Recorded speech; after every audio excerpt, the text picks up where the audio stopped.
Welcome back to another episode of Let's Go Hunt, Gun Parts Edition, primarily responsible for 12% of type 2 diabetes cases. Tonight we have first we have Dave Packard, who is not as fat as he thought. Sam Alexander, it's blue. Vince H, always running, but always running behind. And I'm Mike Gonsalves, who keeps getting his intro changed, but I have Lego parts. Oh, that's not what it said when I last That's looked at not it. what it said at all. It said is gay. Yeah, that's not what I wrote. I wrote that I had adult Legos. Happy- I And- say, Rupert, I think these men are homosexuals. It's your intro, man. You do you. We're sailors on the moon. That's why I always just try and hold my intro in my head so that nobody screws with it when it's my turn to say it. Well, you don't even have to do that. Just don't forget it the second you write it down. I mean, Listen. that happens. Listen. Linda, No. listen. Mm-mm. Linda. Linda, listen. I know, listen. What's No. up, guys? Hi there. Mm. How was your camping trip? I said I was going last, fucker. Oh, well, that's what you get. We are in the same group chat. Well, you fucked with my intro, so now It is a How's whole your camping brain trip? reset. Congratulations. You played yourself. Mike, how You was sure your did. camping trip that I dude, could my see you camping from? trip was phenomenal. It started out a little awkward. Sam, remember the first time we went camping and you were like, hey, there's these three. I was not going to repeat Individuals. this story on any kind of live. Oh man, I forgot about that. So It's fantastic. Sam But I don't Sam want led to me to believe that there were individuals occupying my camping spot, and I was going to have to somehow deal with us individuals. Well, when I got to my camping spot at 11 Mile, I was like 701, 2. What the fuck? So there was a trailer, a couple of trucks, and some guys who had clearly been there a while laid out in my camping spot, and I was like, the fuck? So I'm like, all right. Did you do a drive-by? Not with a gun, no. Oh. But I parked, I got out, and I was like, hey guys, how's it going? How long you been here? And they were like, oh, we've been here since like Tuesday. And I was like, damn, were you gonna leave? And they were like, oh no, we were booked up till Sunday night. And I was like, oh, that's weird because I have it booked for Sunday night. And they're like, oh shit, what happened? And I was like, I don't know, CPW let me book it. Like, what do you want me to do? And so long story short, they misbooked it. He thought he had clicked departure the 21st, but he put the 20th. But the sites around where I picked the campground where we were at the lake, most of them were unoccupied for that night because people don't generally camp on Sunday nights. So we ended up finding the one right next to him was open. So I was like, hey, I went into CPW to try to book that one. And so I went to book it. He gave me his card. And the website's like, you can't have two campsites booked at the same time on one night. And I was like, well, that's fucking stupid and also probably fair. So I He was like, gave you his card. yeah, to pay for the campsite. Why because didn't you go to like Brownells? I was about to say you didn't run off and buy an FAL like I would have, and then like, hey, sorry, dude, claim it as freaking credit fraud, but do it 10 days from now. It's really weird on here, but these campsites are fucking expensive. Bruh, you ain't I bought the lying. brown one.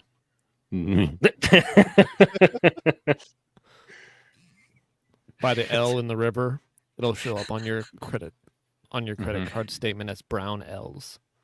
Fair. So anyway, I gave him his card back. I was like, I can't book that one. It won't let me, book two sites. And he's like, oh shit.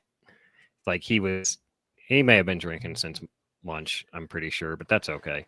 Other dude got in touch with his girlfriend. Girlfriend's like, oh no worries. I can book that site for him. And so she did, and it was all good. So Did in you order- flash your chicken store badge? Be like, yes, actually, I was like, I'm a delivery actually, driver. and y'all are in big trouble. I know my addresses. God damn it! I know where you live, probably. So they felt pretty bad about it, obviously, and so they were trying to make it up pretty hard. I was like, you know what? No, it's not a big deal. Like, we got it sorted out. You just chill there. I got my spot. We're good. Like, no big deal. And so he comes out. He's like, you want to fish? You want to eat a fish tonight? And I was like, hell yeah, I want to eat a fish tonight. He's like, oh, come with me. We just caught this guy. It's still swimming around. So I go down there and his belly up. And he's like, oh, I just checked on him 10 minutes ago. And I was like, I'm sure you did. It's fine. 10 minutes ago in Coors time. Right. Like 10 beers ago. And I was like, no, that's fine. Half So a brisket, to be fair. he gives me this 20-inch cut bow. I don't know how big 20 inches is, but It's this big, right? Multiply It- times 10. that's 6 inches, or so she says. But yeah, it's about a 20-inch cut bow, and so I was like, dude, sweet. And then he starts he gave me a bunch of fishing advice. Turns out the weights I was using to fish that lake, not nearly sufficient. He put this big old honker on my line and, whipped it out there. It went like 60, 70 yards. I was like, holy shit, dude. So that's pretty cool. Now I know how to do that and I can go get some of those things. But we rigged up my rod with his setup, which was this big heavy ass weight and just power bait on the end of it. And we whiz my rod way out there. And I was like, man, I've never cast so far. And he's like, it's cool, ain't it? Splashes in there. You stole their camp spot and they taught you how to fish? Okay, Sam. Live mark 6. They stole my camp spot. Mike talks about whizzing his rod out there. So far. So anyway, we whiz my rod out there. I'm about to walk back to, like, we're talking for a second. I'm about to walk back to the camp and take the fish with me. That can be a show title. There's nothing wrong about Whiz My Rod. Whiz my rod. And I hear that he loaned me his jingle balls. The ones you put on the end of the rod and the rod dances and makes jingly noises. So yeah, he loaned me some of those. And as soon as I'm about to start walking for camp, the rod starts jingling off. And I was like, are you serious? So he had gone back to his camp. He was into Coors 14 or 15 at that point. Ella and I are sitting there. We had just rigged up this thing and it starts going off. So we go over to the thing and I was like, it's got a fish. It's got a fish. And she's like, what do I do? And I was like, reel it in. So she starts. First. It didn't. It was already hooked. You could, just in case. All right. Anyway. Well, anyway. Okay. That's fair. I'll give you that. I've lost cases. Do you want to know why? Yes. Because if you let them sit there and fuck with it, they'll swallow your hook. Ooh. And then it's a big pain in the ass to get the hook out without killing the fish, especially if it's one, not a fish you're allowed to catch, or two, it's too small or whatever. Small. So as soon as it starts biting, that's when you set the hook. That way it lip hooks them. Well, what I was saying is I think it had already tried to swallow the bait and was already hooked if- the way it was dancing, but I don't know any better, so I will do so in the future. If you let it swallow it, you can just set the hook right into its heart, and then it doesn't fight as hard, and you can get it back easier. I like that. Just cut it open Life and get it out hacks that from way. Vince. I also say set the hook because if you just start reeling, sometimes they're not fully engaged. They're just bumping it. Mm-hmm. You can just reel it out of their mouth. Okay. Some fish go for that mouth feel and just like on it, and it's This is a number 8 eagle. I've fished it with these before. this is coated. I prefer the brass. He's got a whole 4-ounce sinker down here. Good for him. Anyway, so yeah, you're right. Should have set the hook. We'll do that in the future. However, she starts reeling and she's just like trying real hard to reel. And I was like, no, wait. And I tell her, ease it up this way.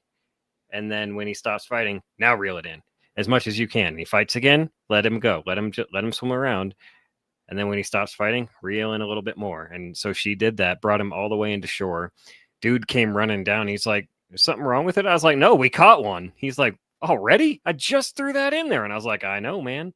So I go get his net, which that's a thing I need to get is a net. That's what I've been lacking. I've never caught a fish, so I didn't know I was lacking a net. Did they fit? I used his rod, his bait, his campsite. You his stole. net. No, I used my rod his setup. You will You- close enough.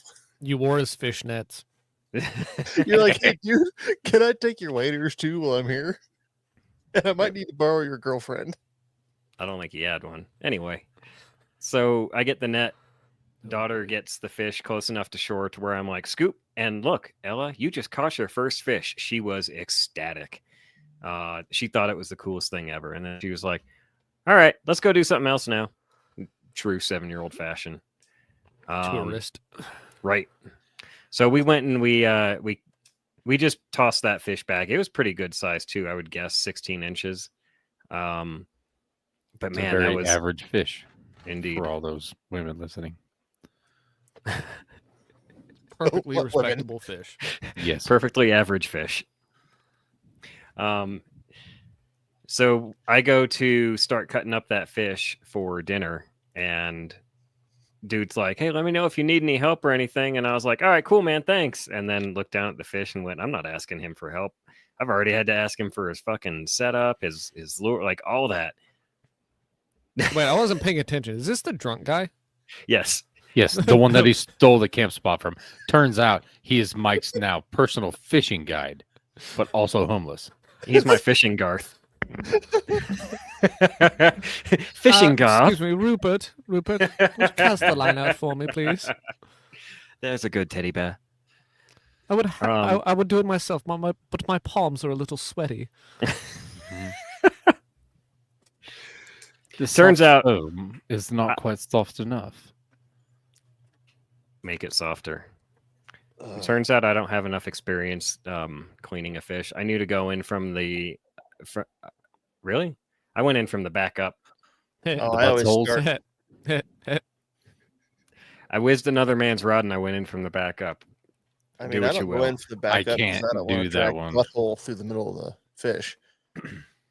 Say I what? Say start that bottom- again. I don't start from the bottom up because I don't want to drag butthole through the middle of the fish. I mean, it doesn't matter. You 'cause get none them of it- right between the gills and zip, right down to the butthole, and then get the little blood vein out of the top, and off you go. Why do you got to get the blood vein out of the top? Like, I filleted that fish and the blood vein had nothing to do with it.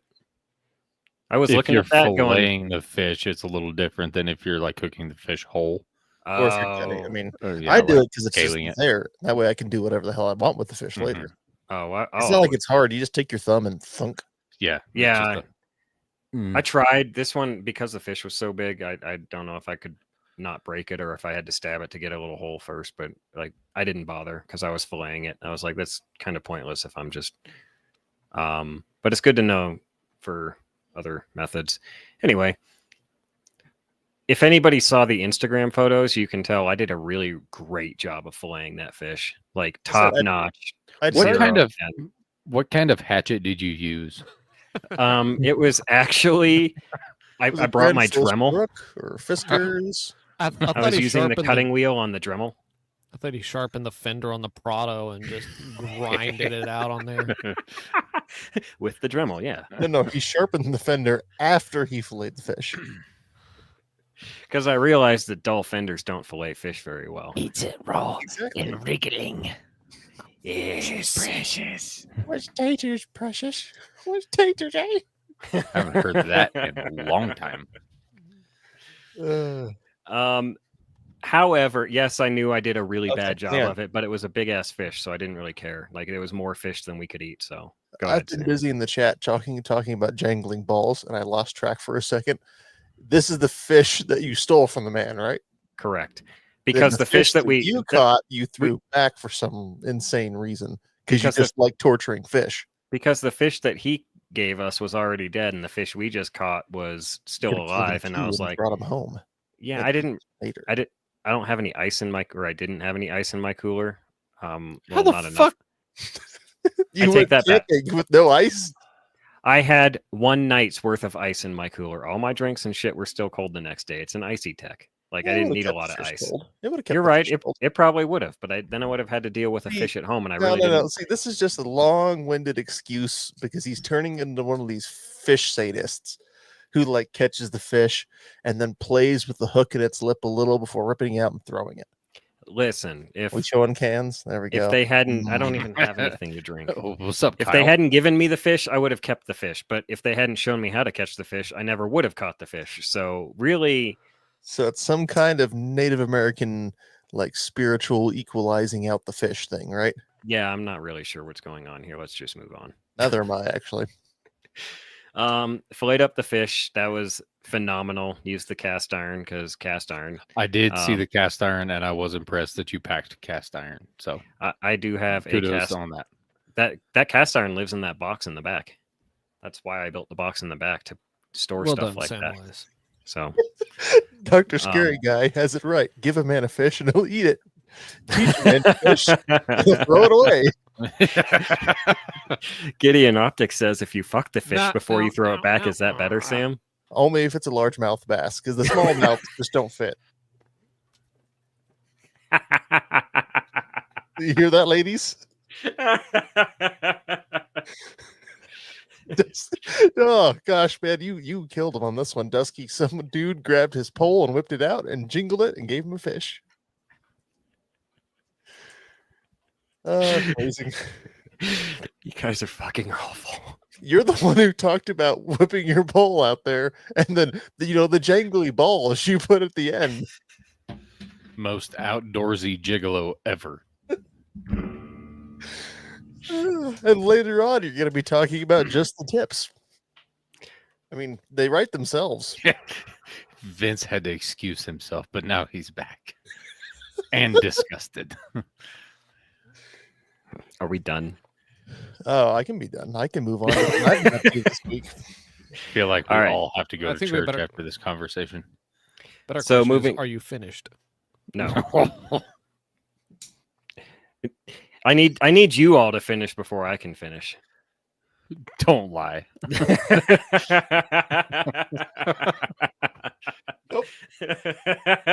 It's never about them with you, Mike. Anywho, after dinner, we went out in the kayak and I taught her how to paddle the thing. At first, she was really, really bad at it, obviously. Did you like bungee her into the front cargo section or something? No, I It's just one sat her. person kayak. I know. I just sat her right in my lap on top of the fish hole thing. You should have bungee her in the back. And now, Hold on, honey. um, And if your head goes underwater, don't breathe.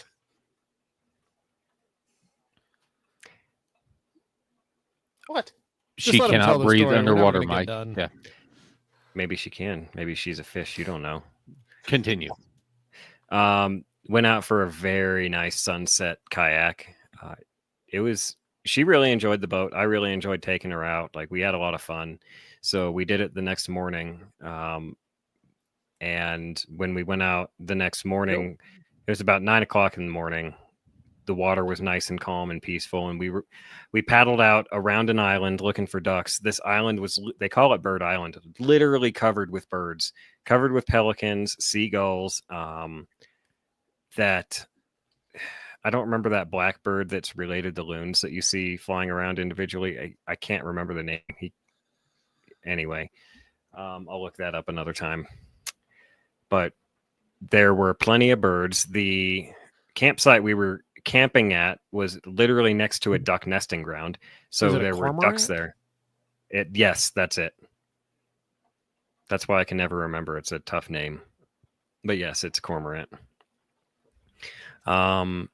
No, Dooley, he knows coot. They shoot coot. Yeah, definitely shoot coot. It's the And they go, coot shoot boogie. I love what you've done with the patch, by the way, Vince. Thanks. You've been patched. That's what beards are for. Indeed. It's a comb. So the good news is this is going to be a great campsite to camp at for opening weekend for duck. I didn't get chased by cows, so that's always a plus. So after I badly butchered the fish, I took the remains of the fish and I was like, man, I don't know what to do. It's just going to smell like dead fish, attract a bear or something. And then I had a great idea. We brought the crawfish net and I had brought cat food, but I was like, I have half of a dead fish here. So I put half the dead fish, the entrails, the whatever solid meat was left after I got done butchering the thing, and the head, and I threw it all in the crawfish net. and took the net to the water and went wee. Did you And hold I on to told- the rope this time? Mother, let me tell you a story, all right? So I give the end of the rope to Ella, and I'm like, remember what First happened mistake. last time? And she was like, yeah, I do. I let go. And I was like, yeah, you let go. And it just went wee into the water, right? And she was like, yeah. So what are you going to do? Hold on. I was like, all right, I think we got this. So I take the net and I go, "Whoa," hurl it as hard as I can out into the lake. I watch the rope go zzz, rip right out of her hands. And I was like, God damn it. So yeah, we that still one's have- on you. Yeah, it You is. still haven't learned the lesson where you I give mean- her. It's like it's like giving your brother an unplugged controller. You give her the end of the rope, and you step on the rest of it. Mhm. And you So go, oh, look, good job. The you first held one on." was your fault too, but this one. So the camp squatter was actually right there, and he was like, "Oh, I'll just walk in and get it." No fucking way. Ah! He retrieved your lost crawdad net too. I was about to, but he was like, I got it." Went and got the string. Is this what guys mean? Like, alcohol lowers my inhibitions. He just does whatever Mike says. Must be. Mike's just like, hey man, can you? Like, oh yeah, I bought it. Mike, He's when not can even we get thinking your for squire himself. on the show? Goth. No, these guys were genuinely great. It was very pleasant to hang out with them this weekend. So naturally, turns out the remains of a fish attract more crawfish than like cat food does. When we Oh. hauled in the net the next day, it was completely full. I was going to say, if you ever have another fish carcass that you need to dispose of, just throw it in the water. Yeah. I mean, So pretty yeah. easy way to get rid of it. I mean, that's So- that's what happened, except I brought the bones back with me. Bob, Yes. Bob wants to know if you're common law married to the jangly honker balls guy. What was So his you name? have to cohabitate for more than 6 months in the state of Colorado, Bob. I mean, If you you have stole it. adjoining They're going to elope. campsites, does that count? Only joint bank account, not campsites. Mm.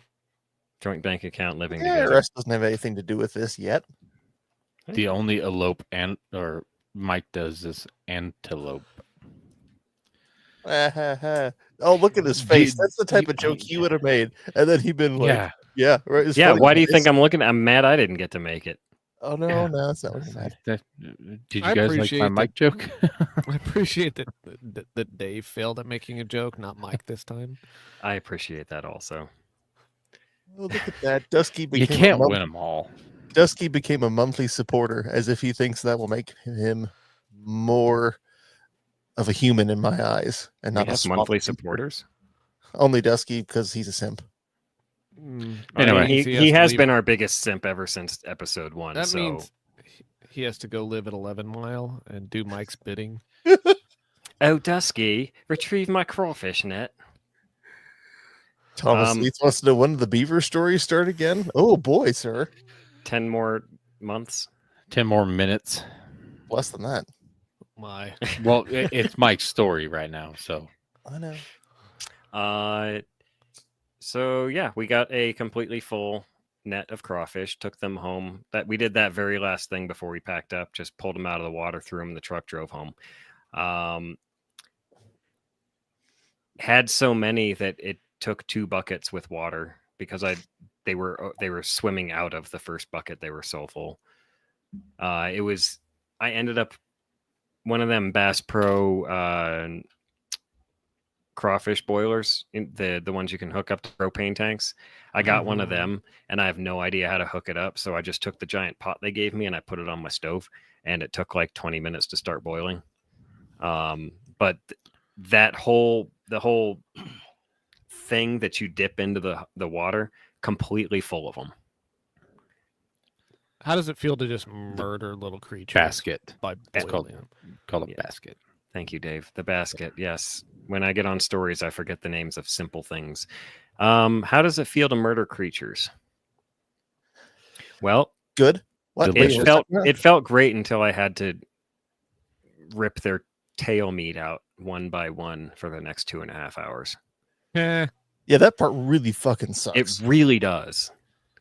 The good news is I got enough for me to eat for dinner. I got enough for Ella to eat for dinner, and I got enough for about a pound that is now in the deep freeze for when I decide to make that bisque that I've been Yeah. wanting to make. So yeah, the camping trip was a very, very good trip. It was delightful and basically just stress-free, easy. It's the kind of thing you want from a vacation. I mean, Honestly. you rented for free a servant for the night. Like, dude. Yeah. An And he was outfitter, willing to do it perhaps. too. He threw himself at you. Well, I mean, he was in my spot. And he felt apparently bad he about it. felt really bad about it.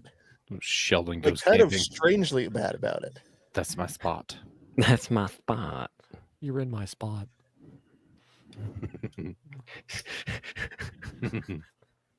Great show. Love that. We're watching it again right now. Pretty average show. It's good You're stuff. pretty average, Vince. Thank you. What's still legal, Dirt Racer? Vodka. Man Oh. marriage. Poop vein? What is going on in the chat, guys? Good lord! I was telling my story, and it's chaos in there. But you said the magical combination of words, man. Whizzing rods, jangling balls. You It has unlock been the an- seventh seal.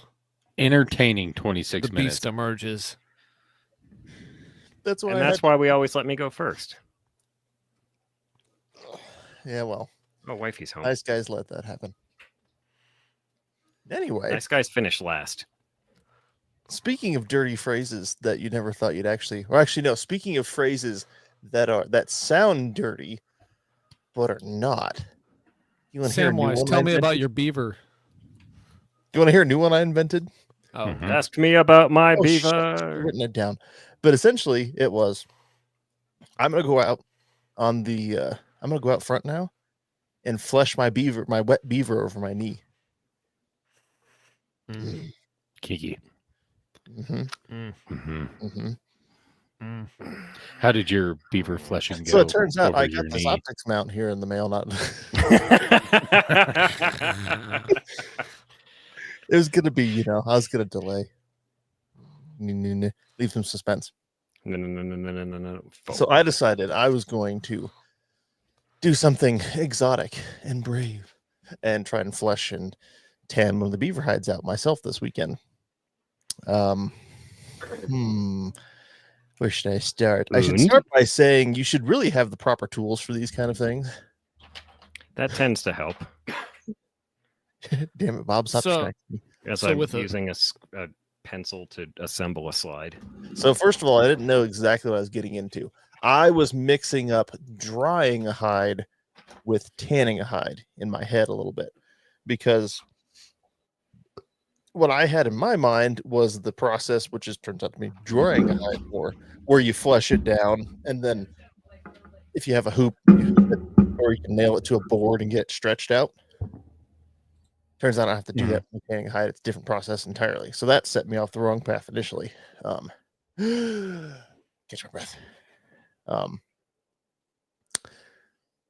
So anyway, went to Cabela's, got 2 bottles of little orange tanning solution because yeah, avoided more narrowly than I would like the lady trying to sell timeshares, because my wife's like, but it could be a $200 vacation. Like, no, they're gonna make us sit through like a 2-hour seminar and try and sell us a timeshare.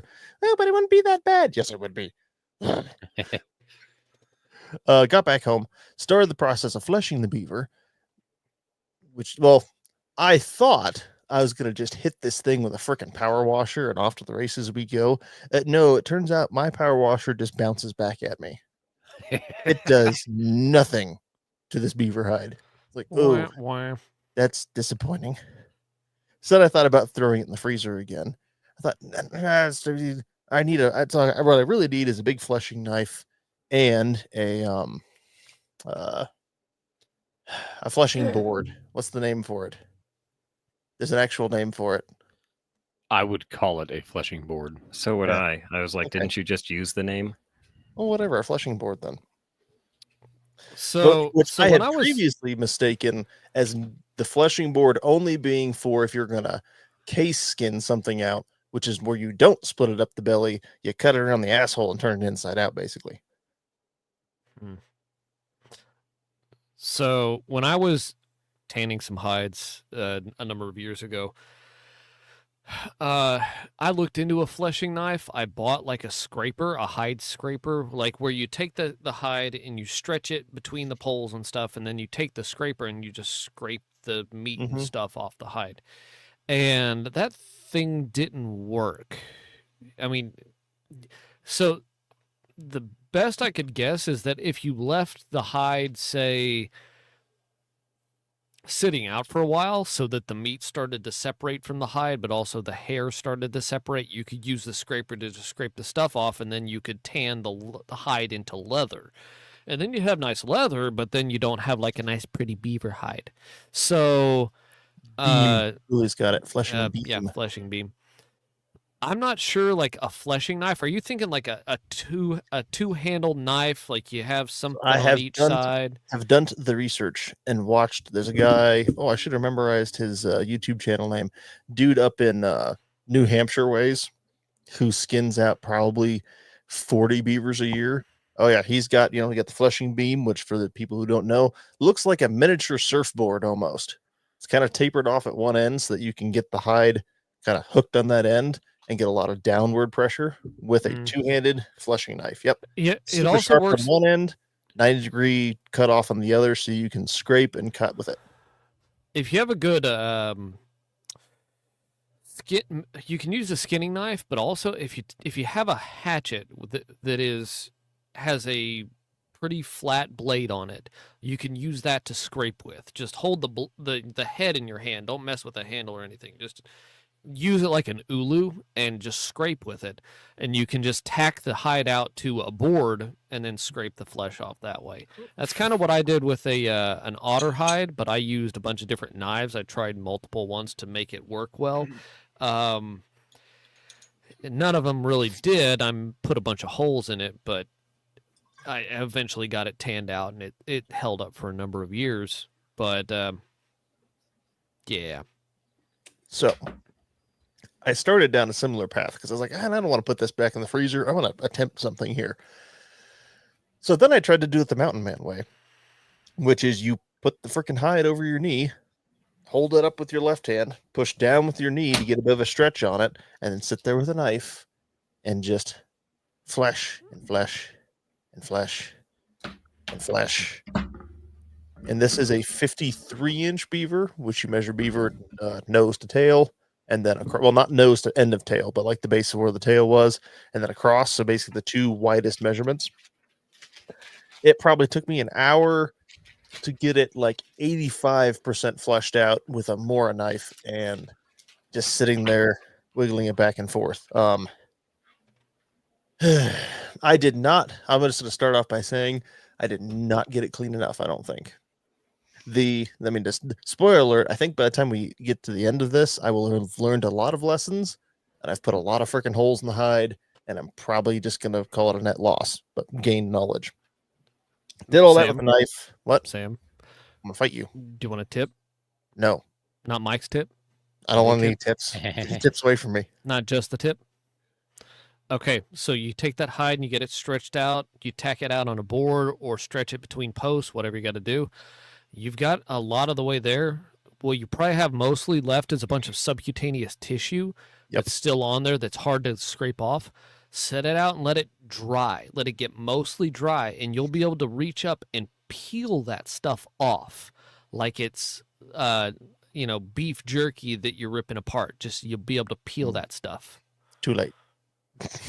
What'd you do? Oh, I didn't do anything. I read about hitting it with a wire wheel, so I tried a wire wheel. And when people say that beaver are freaking gristly, hard to flesh out animals, they are not fucking kidding. I bought a better, a more nice curved blade, more of an actual fleshing knife blade, went through, hit it again, got a good another good chunk of like fat and stuff off, but every time I turn around and look at it, I think I see like, oh shit, there's a little bit more and a little bit more and a little bit more.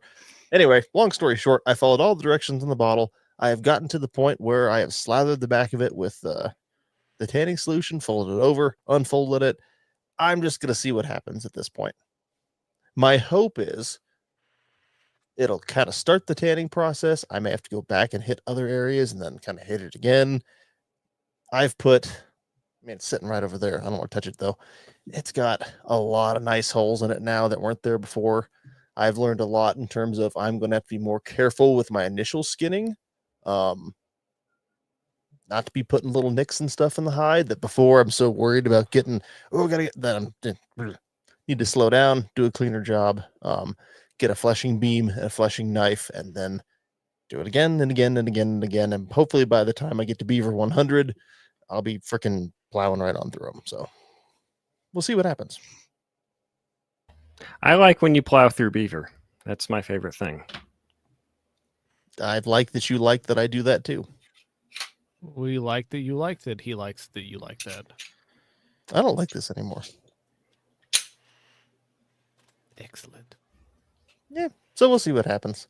Either way, I was to the point where I was about to just go, up, screw it. I'm going to throw it back in the freezer.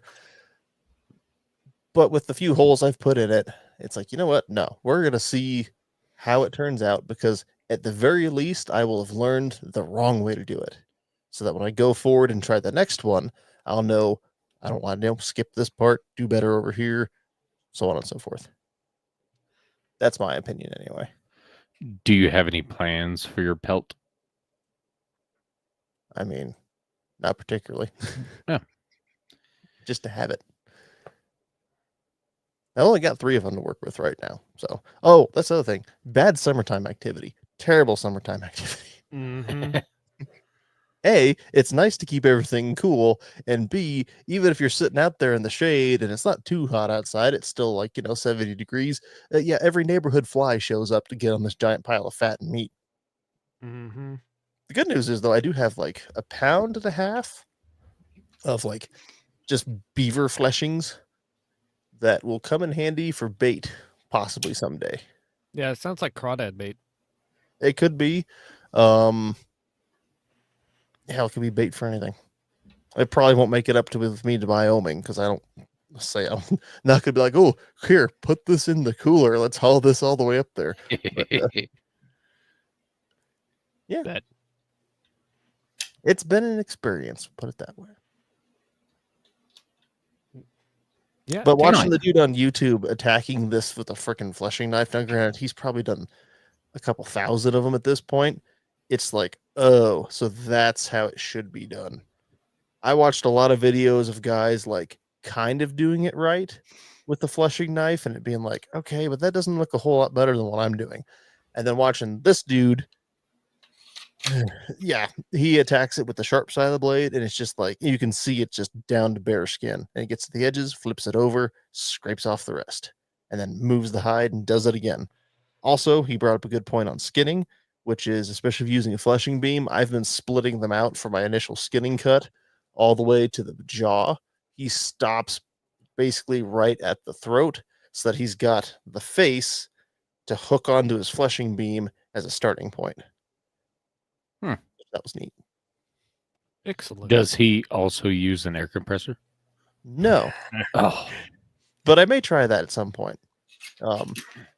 He Does also, I mean, sandblast he also his brings them hides? all the way. He also brings them all the way home to his fur shack to skin out and butcher without worrying about doing it in the field to keep everything clean, which seems like a good idea.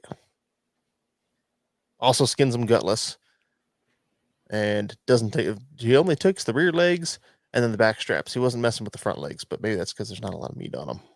Anyway, It's enough to, yeah, but if you're Pop pulling in roast. 6 of them, usable pieces of meat. yeah, but if you're pulling off like 6 of them from a trap line that you have to get skinned out, I can Mhm. see where you get to the point where like we're gonna take the main meats and then the rest of it they use the whole carcasses and they use them for baiting other creatures. So It's not like he throws it away, but I can see the point of like, let's just get the main meat off that we're going to consume, and then the rest of it we're going to use elsewhere. So, Nice. Word. beaver fleshing, it sucks. You know, it sounds the flies and everything. It sounds about as awful as doing the crawfish because, god damn, the flies, dude. There were wasps showing up. A wasp landed on the plate that had some scrap meat on it. Like when I clean the crawfish, I make sure I grab the piece of meat that covers the poop chute and then rip the poop chute out with that and just leave white meat. And that way they Shoot don't taste like Boogie. yeah, the poop shoe boogie. Let's name the episode that. I don't like it. New England Naturals. That's the There's- store name and YouTube channel. New England Naturals. There was a piece of meat about an inch long just laying on the table, and a wasp came along, and he started like chewing on it, and I was like, "Oh, neat! He's just gonna sit there and eat that." And the next thing I know, he had picked it up and just flown away with it. I was like, "Oh my god, wasps don't play." Oh, Dude, wasps suck. they do suck. Somebody, Dave, you want to know what I'm gonna do if this fur turns out it's got some holes in it? They're gonna kind of preclude it from like any kind of big project. Mhm. It's one of those things where it's like, hey, we've got a usable chunk here, some usable. I mean, it's not like it's got full of holes, but Yeah. it's got some on the periphery. Anyway, so New England Naturals is the YouTube channel and it's his storefront. You know what he makes with beaver fur that I've never seen before? Condoms. Fucking beer koozies. Oh, I'm What down. the hell? Beer koozie, beaver fur, or beaver fur beer koozie. Fucking, I'm sold. That's amazing. As long as it's not shedding hair, which it shouldn't be slipping any at that point, into the beer, like that'll keep that shit cold all day long. Yeti ain't got shit on beaver. Oh, you just fucking beat me to it. Nice. Uh-huh. Like a bad knockoff of Yeti, except everything's just covered in fur. It's just beaver. Beef. What is your your cooler yet? So yeah, no. That furry box in the back of my truck, that's my cooler. It's a Hey, beaver. Beavis. Hey, Beavis. Look at that furry box. I mean, they're kind of bulky. But look at that. Davis, don't Focus talk to me when faster. there's furry boxes on Dude, my TV. wife would love one of those. That is And it keep your hand warm in the winter too. If you Thanks, burn I hate fingers it. in It's Hey, did you know that if you try to do dry fires with a Palmetto State dagger lower and a freshly built upper, that the trigger doesn't reset? You have to let it go. Figure that out. But I did get in a Midwest Industries. This is not hunting related. This is what would your brother call me? Tackleberry. This is Tackleberry accessories. Side rail for my AK from Midwest Industries. Yeah. Sweet. I've Nice. previously had RS Regulate. RS Regulate used to be the like gold standard in terms of side rails. They still kind of are, but price wise, this is more than adequate. The only downside is the RS Regulate one. This is a 2-piece rail as well. You can shift it left to right to get center over bore. This one, you can only kind of wiggle it left and right. Anyway, Is RS Regulate That's ever not in bad. stock though? they're better than they used to be. Oh. But That looks way better than the $20 chonker I put on mine. well, that's what. Okay, that's why. Like the RS ones used to be the best back in the day because it was either get some UTG Pro or Monstrum Tactical one that sits, or you get them out of Russia too that sit way, way tall off the dust cover, or they don't hold. The Russian ones would at least hold 0. A lot of the cheaper ones would start wiggling after a while, or they wouldn't return to 0 going back on. And then Midwest came out with them, and nobody's like, the Midwest ones are maybe okay, blah, blah, blah, blah, blah. But whatever. Midwest Industries is cool. And I got it from AIM Surplus, but I bought it with my own moolah. I am not a simp, sir. But their shipping was fucking excellent. I ordered it on like Friday, and it was here today. So Nice. Yeah, that's pretty All sweet. Speaking You of AIM should- surplus, go ahead. just Dave. in time to trigger Dooley when we go shooting this weekend. I was gonna say, if you want to save money on some Midwest industry stuff, you should check out some of the other shows on the Firearms Radio Network. There are no other shows in the Firearms Radio Network. We're it. We are There's the most. only Let's Go important. Hunt. No. The other ones are just like distractions. Also, nobody else has coupon codes that are Wait. voiced. Decoys, you might say.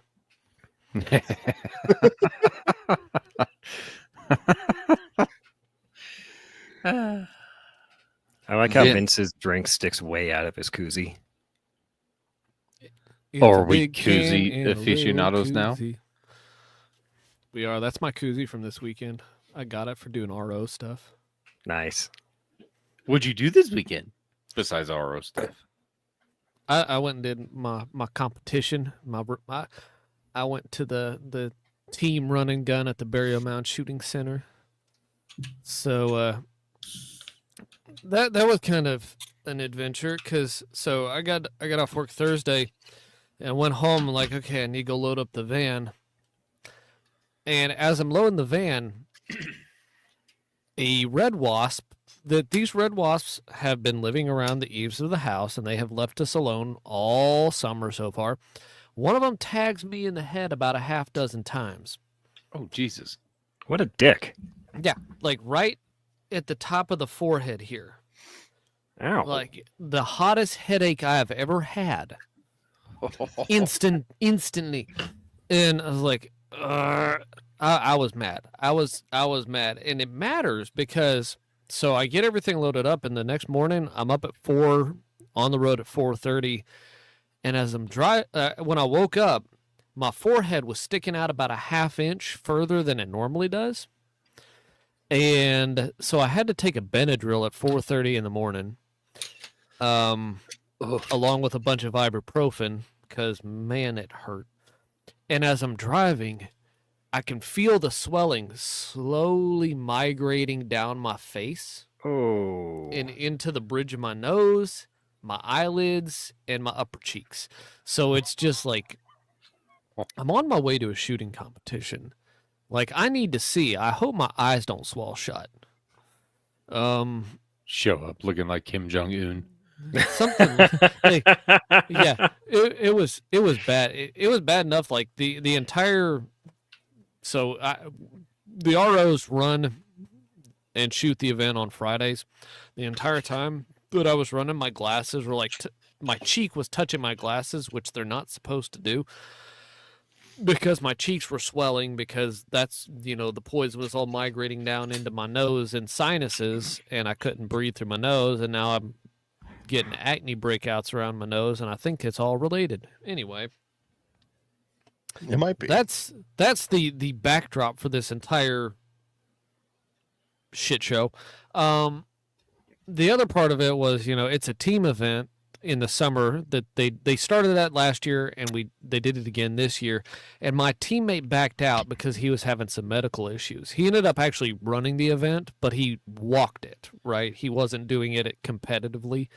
He still did RO stuff and helped, plan stages, but he just like, man, I cannot go out there and try and compete physically. It's like, okay, so a guy stepped in last minute.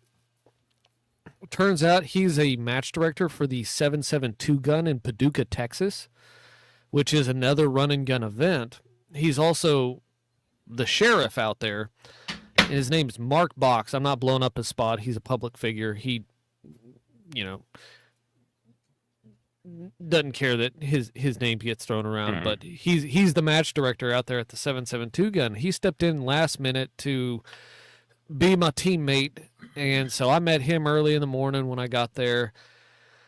Got the introductions out of the way. We ended up ROing a stage for a little while before we finally got on the course. And the thing to know is that Mark is like 6'6", 240 pounds.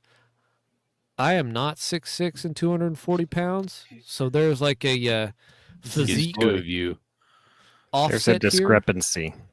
Yeah, I'm like 145 soaking wet. And the other problem is we were scheduled to start our run at like 11:15 in the morning. We didn't step off until 108. It was 95 degrees when we started our run. Mm, So all that considered, we didn't do too bad. We ended up running maybe off and on the first 2 miles. And then after that, he's like, "Man, I don't think I can run anymore." I'm like, "Yep, that's fine." So but still, he power walked the rest of it. Like he power walked. Like, so we didn't end up doing too bad. We kept moving the entire time. And I'm going to do, let's see. Yeah. I'm going to do a little bit of a stage breakdown. I'm going to try and go through it quick just because I know it's not the most interesting thing. But we get out there on the course. Stage 1 is a pistol stage where you had to hold a beam. There was a handle on each end of it, and you each had to pick it up and hold it in one hand and then shoot pistol with the other hand. So it was a one-handed pistol stage. We didn't do too great on that. Mostly I didn't do too great on that because I don't practice shooting one-handed with a pistol. I think there was 24 targets, and I think I cleared 9 of them. But what it was is there was 24 targets between the two of you that you had to clear, and then you each had your own stop the clock target that you had to shoot. So he could shoot as many of the targets as he could, but we each had to shoot our own special target at the end to stop the stage, which that didn't do too bad. We did okay on that one. Stage 2 was a giant bunch of bullshit because it was a rifle only stage, but it was a slack line. You ran up and there's 2 ratchet straps strung between trees that are kind of tight, and you had to stand on one and rest your rifle on the other and engage targets between 100 and 175 yards. And that ate my lunch. I could not hit crap on that stage. I cleared 3 of the 6 targets, and they had this thing where they gave you 90 seconds because it's a team event. They want everyone to be able to shoot on the stage. So like at 90 seconds, you're done and your teammate takes over. And if you don't clear any of those targets, that's a penalty. Well, I cleared 3 of them. He goes up there, clears his 6 targets pretty quick. So by the end of day 2, we were in second place on that stage just because he went up there and cleared his targets real quick. So we had under time plus penalties, which doesn't always happen on these types of events. Though something I found interesting, he was talking about it later. And he's like, yeah, that's about the best analog I've seen to shooting from a moving vehicle. Was standing on a slack line and resting the rifle on another one and trying to engage targets. Because every time you press the trigger, it just shakes the whole thing. And it's like, can't get back on target. Also, I'll say by this point, I'm not shooting well. Like, I am not shooting very well with rifle or pistol. Like, I just can't get steady. Like, something's off. I don't know what it is. Probably, that I've been stung in the forehead and I'm wearing a tight ass hat and I can't see anyway. Stage 3 was actually a lot of fun because you started seated in a chair, both of you seated at a table, each handcuffed. So you were in shackles. And there was a key in a cadaver dummy to the right of the table, and on the table was a Ruger 1022 Charger. On the beep, shooter A picked up the Ruger 1022 and engaged 4 targets in front of you, while shooter B grabbed the key out of the cadaver dummy. And then while shooter A was unlocking himself, shooter B shot the 4 targets with the 1022. You had a total of 10 rounds to engage all the 22 targets. So if somebody missed a couple more than twice, like you're kind of screwed. So you had to be really good shots with that. And then you moved around in front or behind. Oh, you were handcuffed in front. Okay. You had to be able to shoot. You couldn't like shoot with your ass. Yeah. And then once everyone was uncuffed, there was 4 other shooting positions that you moved to where you leapfrogged around each other and engaged targets across a pond dam, which I felt like that took forever. Turns out we pulled 3rd place on that stage. Oh, out of 87 teams. And there was times like we could have shot it better. There was times I was shooting all around targets and it felt like I was wasting time, and so was he. And it's like, man, this is just hot and bothering. And like I was mad that we didn't do better on that stage, but pulling 3rd place on it, like I felt pretty good about that. Yeah. From there, after stage 3 was the long run because you ran between properties down a county road, which sucked a lot. So you get to stage 4 and you've run about 2 miles in the Oklahoma heat and humidity. And stage 4, after a low crawl underneath a bunch of cattle panels, was a rifle and pistol stage. But the rifle stage, what matters was the rifle stage. You ended up laying down on top of wire spools, like the big, huge spools of industrial cable.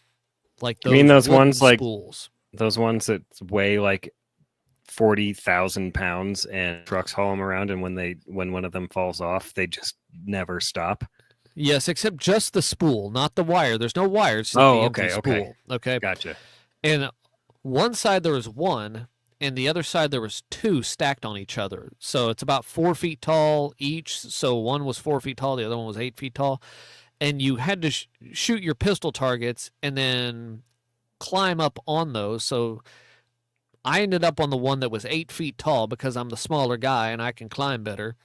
And I'm engaging targets at about 300 yards. There's 4 targets out there. And we shoot our pistol targets. He jumps up on his first and forgets that I need to climb up on that one to get up to the second shooting position. And I'm up there. He moves out of the way. I climb up there. And I cannot get steady on this thing. Like, I cannot. And it's at this point that I decide, okay, I need to add a bipod to my kit for this garbage, because a bipod would make the difference. Like, having a rest up there would have made the difference, but I was just like shaking all around and I could not get steady. It's like the platform itself was unsteady. So every time I shot, it shook the whole thing. And then every time he shot at his closer targets, it shook the whole thing. So he had 6 targets at about 150 and I had 4 targets at 300. And it took forever for me to clear my 4 targets. He cleared his 6 and I'm up there and I could just not get on these. I'm starting to think like something was wrong with my rifle, something like that. We ended up like 30th place out of 87 teams on that stage, and I felt like I should have done way better on that stage. I've shot at that location right there, shooting across that little gully a half dozen times. I'm like, I should have hit those targets. I don't know what's going on. I'm mad. Next stage, we're actually up to the burial mound. Like, it's a mile. We run up over, we power walk to the burial mound. We're done running at this point. And the burial mound stage was a rock carry. So you all started way back from the shooting line. You staged your rifles up there, and you had to carry this 50-pound rock up to the shooting position, set the rock down, because if you drop the rock, they would DQ you immediately. Because if you break the rock, it changes the dynamics for everybody else, because then they're going to have to find a different rock, and it How might soft of a rock is it? What the sandstone. hell? Okay, sandstone I can see. All right. Do you not mess with sandstone? Yeah, the sandstone no. will crack down the seam, and it's like, Everything you're up here is stunned. fucking granite. Yeah. So I'm imagining just a big hunk of granite. I'm thinking, what the fuck are you dropping it on that's gonna take a chunk off it? Sandstone is different. I get it. We Yeah, take no, our you drop- rocks up here for granite. Yeah, good damn it. I have oh shit. I have a granite. It's upstairs in the safe on a shotgun. Segue. Anyway, So continue. I don't even know. We ended up 3 rifle targets. You had to shoot them 2 times and then carry the rock back, and you did that relay twice. So it's like, what, 12 rifle hits each. We ended up pulling 4th place on that one, Huh. just carrying the rock back and forth. And even that on that one, I felt like I kept missing, and I was mad. I was shooting better, but still kept missing. And then stage 6 was at the bays, and that was Not My Gun 2.0, which was swapping back and forth, but instead of rifles, this time it was pistols, which I didn't know how well my my high power with the Judge XL on it was sighted in, but apparently he shot better with my pistol than I did, because he didn't miss with my pistol, and I missed with both his pistol and my pistol several times. I think we pulled 19th on that stage, but oh well. We ended up, at the end of day 1, we were ranked 5th out of 25 teams that ran on day 1, which I thought was pretty good. We cleared the course, which is about 5.4 miles in 2 hours and 5 minutes, and yeah, I was pretty pleased with that, especially, working with a teammate who I'd never worked with before, and he shot pretty good, and I shot worse than I expected to, but Did you that have fun? happens. It was fun. It was hot as hell. Like, he was on the verge of throwing up, and I had sweat just pouring off of me, and like he didn't go eat with us that night. They took us to the steakhouse that night. I had a huge steak with shrimp and a couple of beers, and he went to his travel trailer and sat in the air conditioning. It was like, okay, it's fine. I understand. I really do. So day 2 rolls around, and I decide, actually, so I didn't have an assignment on the day of. I was just on standby wherever I needed to go, and I was talking to the match director. He's like, we kind of have everywhere covered. Where do you want to go? I was like, I want revenge on stage 4, the one with the spools. So I want to go up there. He's like, okay, go up there. It's like, all right, cool. So I did a little mild off-roading in the van, because if I had taken the road, you would have had to drive through a live fire zone. Just floor it. I did have to floor it at one point, yes. It's like that golf cart that's out there picking up golf balls. Everybody hit it. Like front wheel drive, wheels just spinning through the mud. Because there was mud, because I didn't mention this, but on the way up there on Friday, it rained for like 8 minutes.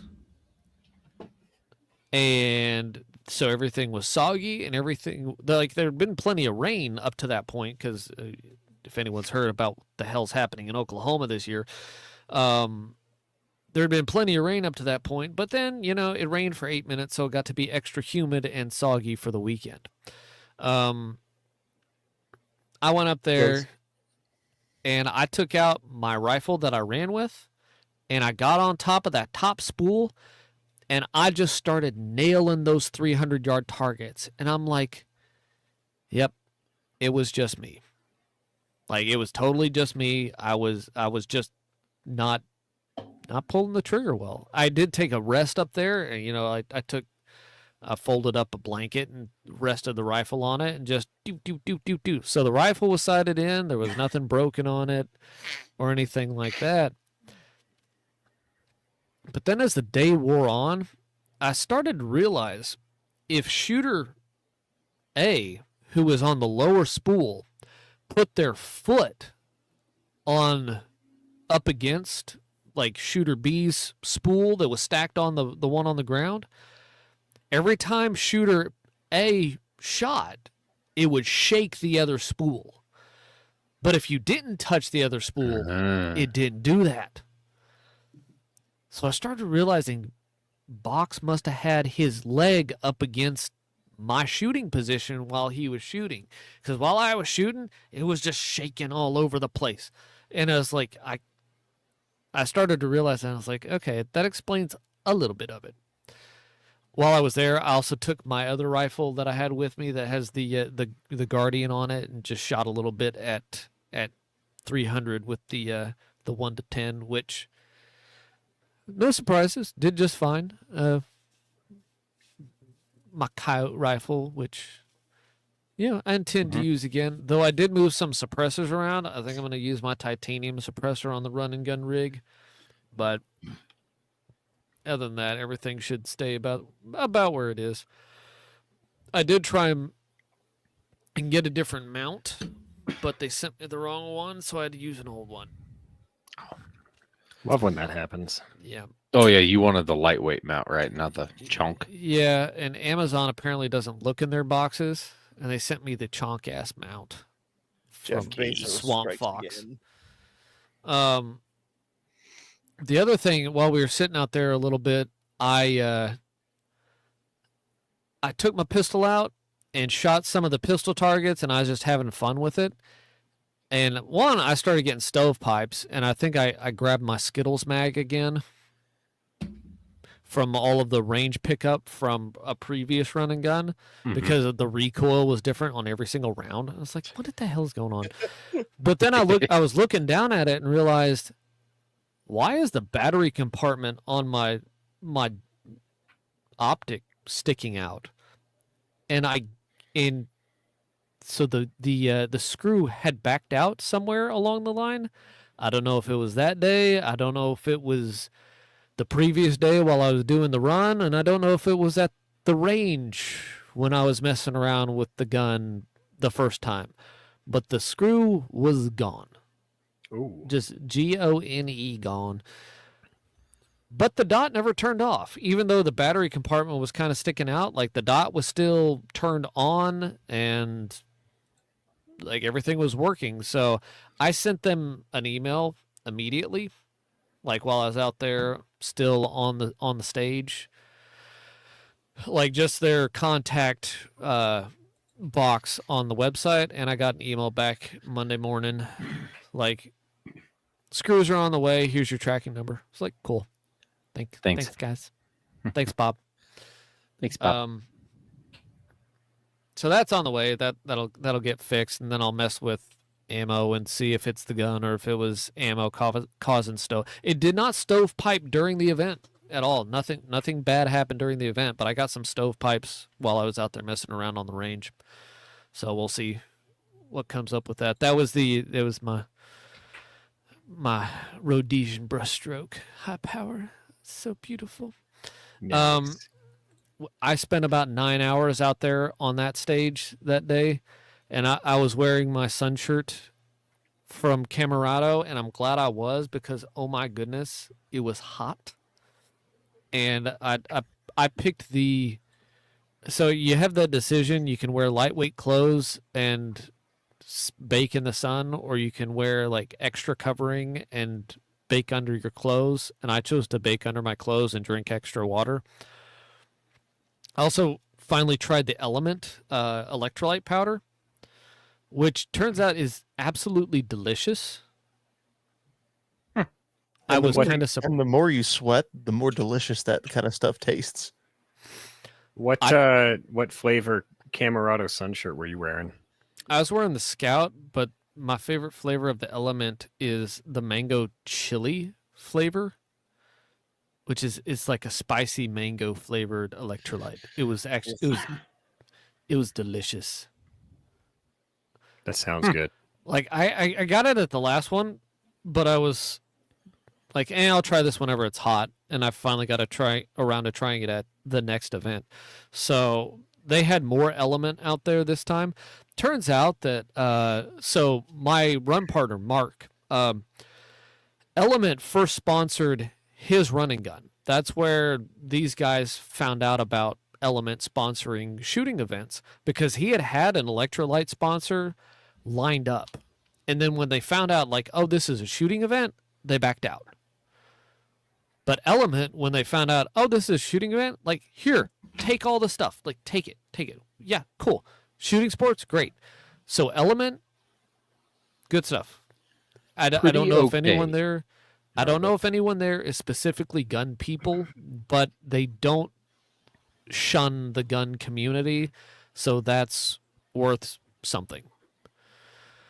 They sound like First Form from GunCon. Same thing. They're not like in the community. They do energy drinks and I hate that terminology. The community. They're not in the gun business, but they didn't. Yes, mind they're not in the attaching gun business. themselves and supporting the gun business. Right. So they it's not verboten. They got the electrolyte powders, the protein bars, energy drinks and stuff. Yeah, and the meat Yeah, fuck sticks that the- everybody fuck was the raving protein about. bars. I was eating the meat sticks. The protein bars are really good. Dude, didn't I get wanted enough of those meat sticks. You'll just have to. They'll be there next year. They're I'm right next to sure. the Jangle balls. Meat stick Jangle ball. You just got to whiz it real hard. Stay salty. But You anyway, just show up and Element. say, I'm hungover. Give me something. They're like, here's 2 meat sticks and some electrolyte powders. You're like, all right, cool.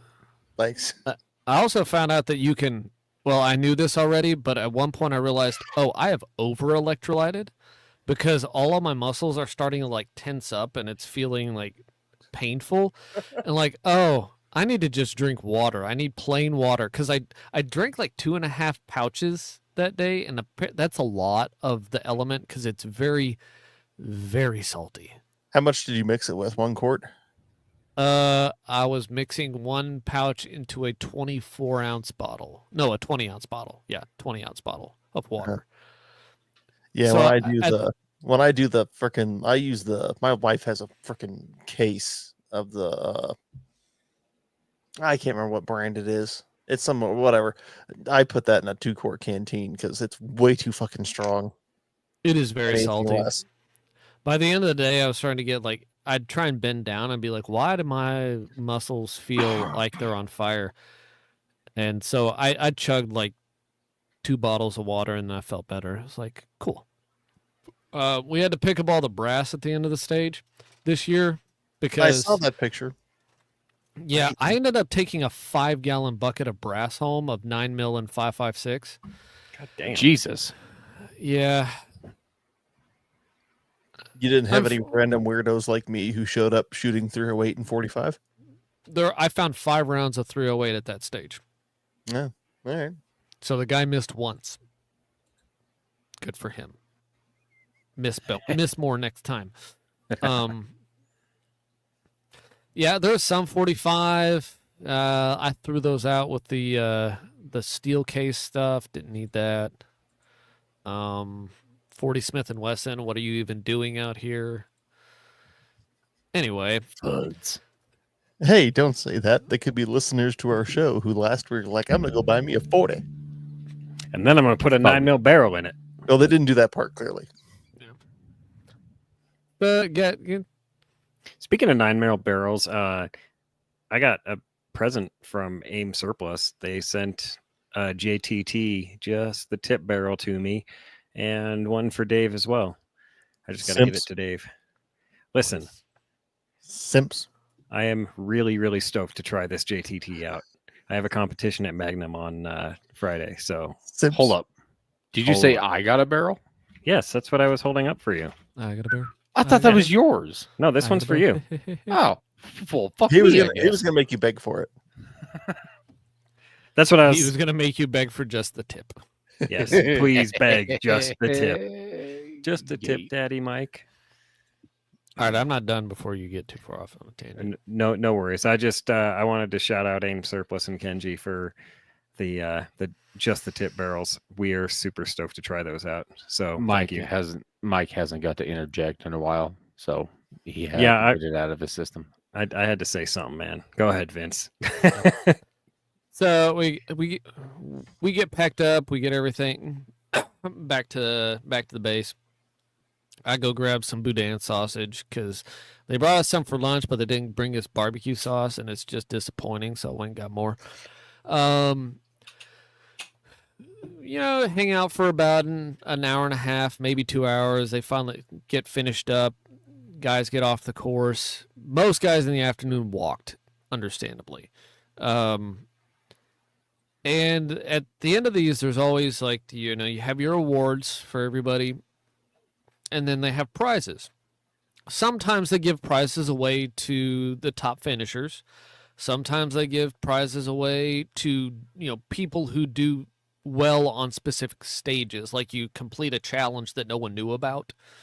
Or, there may actually be a challenge that, everyone knows about. But this year there was no prizes for top finishers. They just, drew names out of the list of participants for all the prizes that were up there. They gave away a bunch of cool stuff, Rise armament triggers, I think First Form. No, who's that? First Form was what y'all were talking about. Yeah. No, You were talking about the other guys. Y'all got brain. No, I Element. something else invaded my brain. These people make gun cleaning supplies. Anyway, Oh. there was a Oklahoma 2A gave away a Ruger a Smith & Wesson M&P 1522. That's our local 2A organization here in Oklahoma. They gave away one of those to a guy, some gun cases. And then it got down to the grand prize of the night. And earlier I'd walked up to the prize table and I saw sitting on the table an AK-47. And I asked Susie, who runs the barrel mound, her and her husband John, like, why is this on the prize table? She's like, well, it's on the prize table, but it's not on the prize table. It has to do with a challenge. I'm like, okay, whatever. I'm going to wander off. I'm not going to ask any more questions. And of course, you're always sitting there hoping they call your name for a prize because it's fun to have your name called for a prize. Mhm. And they get to this last one and they're like, okay, we've got this 22 long rifle suppressor on the table. But the guy who donated it is Blackbush Armory in up by Tulsa, and he loves AK-47. So we have a challenge for whoever's going to win this suppressor. We're going to draw 2 names, and you're going to compete for who can field strip this AK-47 the fastest. And that's who's going to win the suppressor. And I'm like, shit, I hope they don't call my name. Because I'm not sure I've ever held an AK-47, much less taken one apart. And they call a guy's name. I'm like, well, at least if they call me, I'm not first. And then Reese, one of the match directors, reaches in, like, calls my name. I'm like, shit. Because the guy's wandering up there, and once again, you cannot imagine 2 more opposite individuals. This guy's looks like the Incredible Hulk. His biceps are as big around as my head.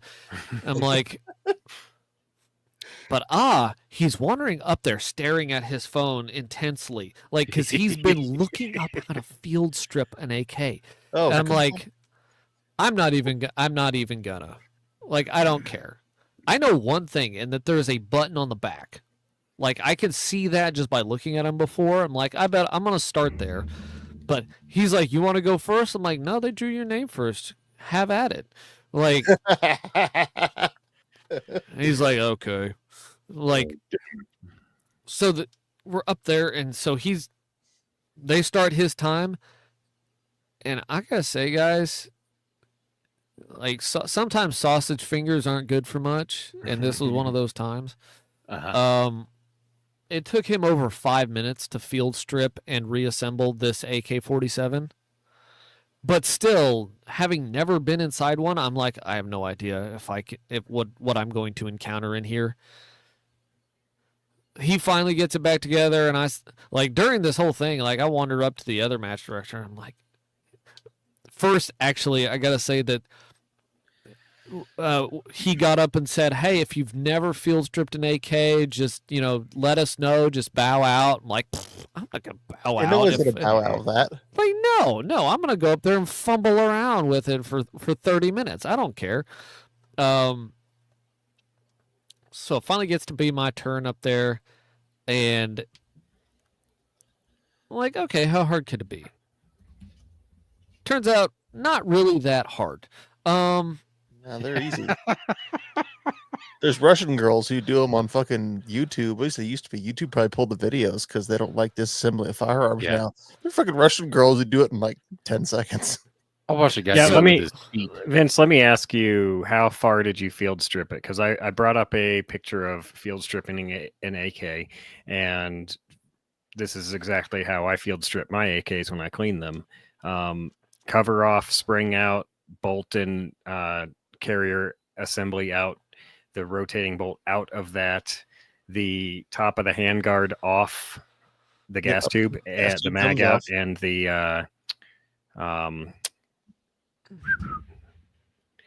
Okay, fucking yeah, rod, so- cleaning so- rod. Rod? Yeah.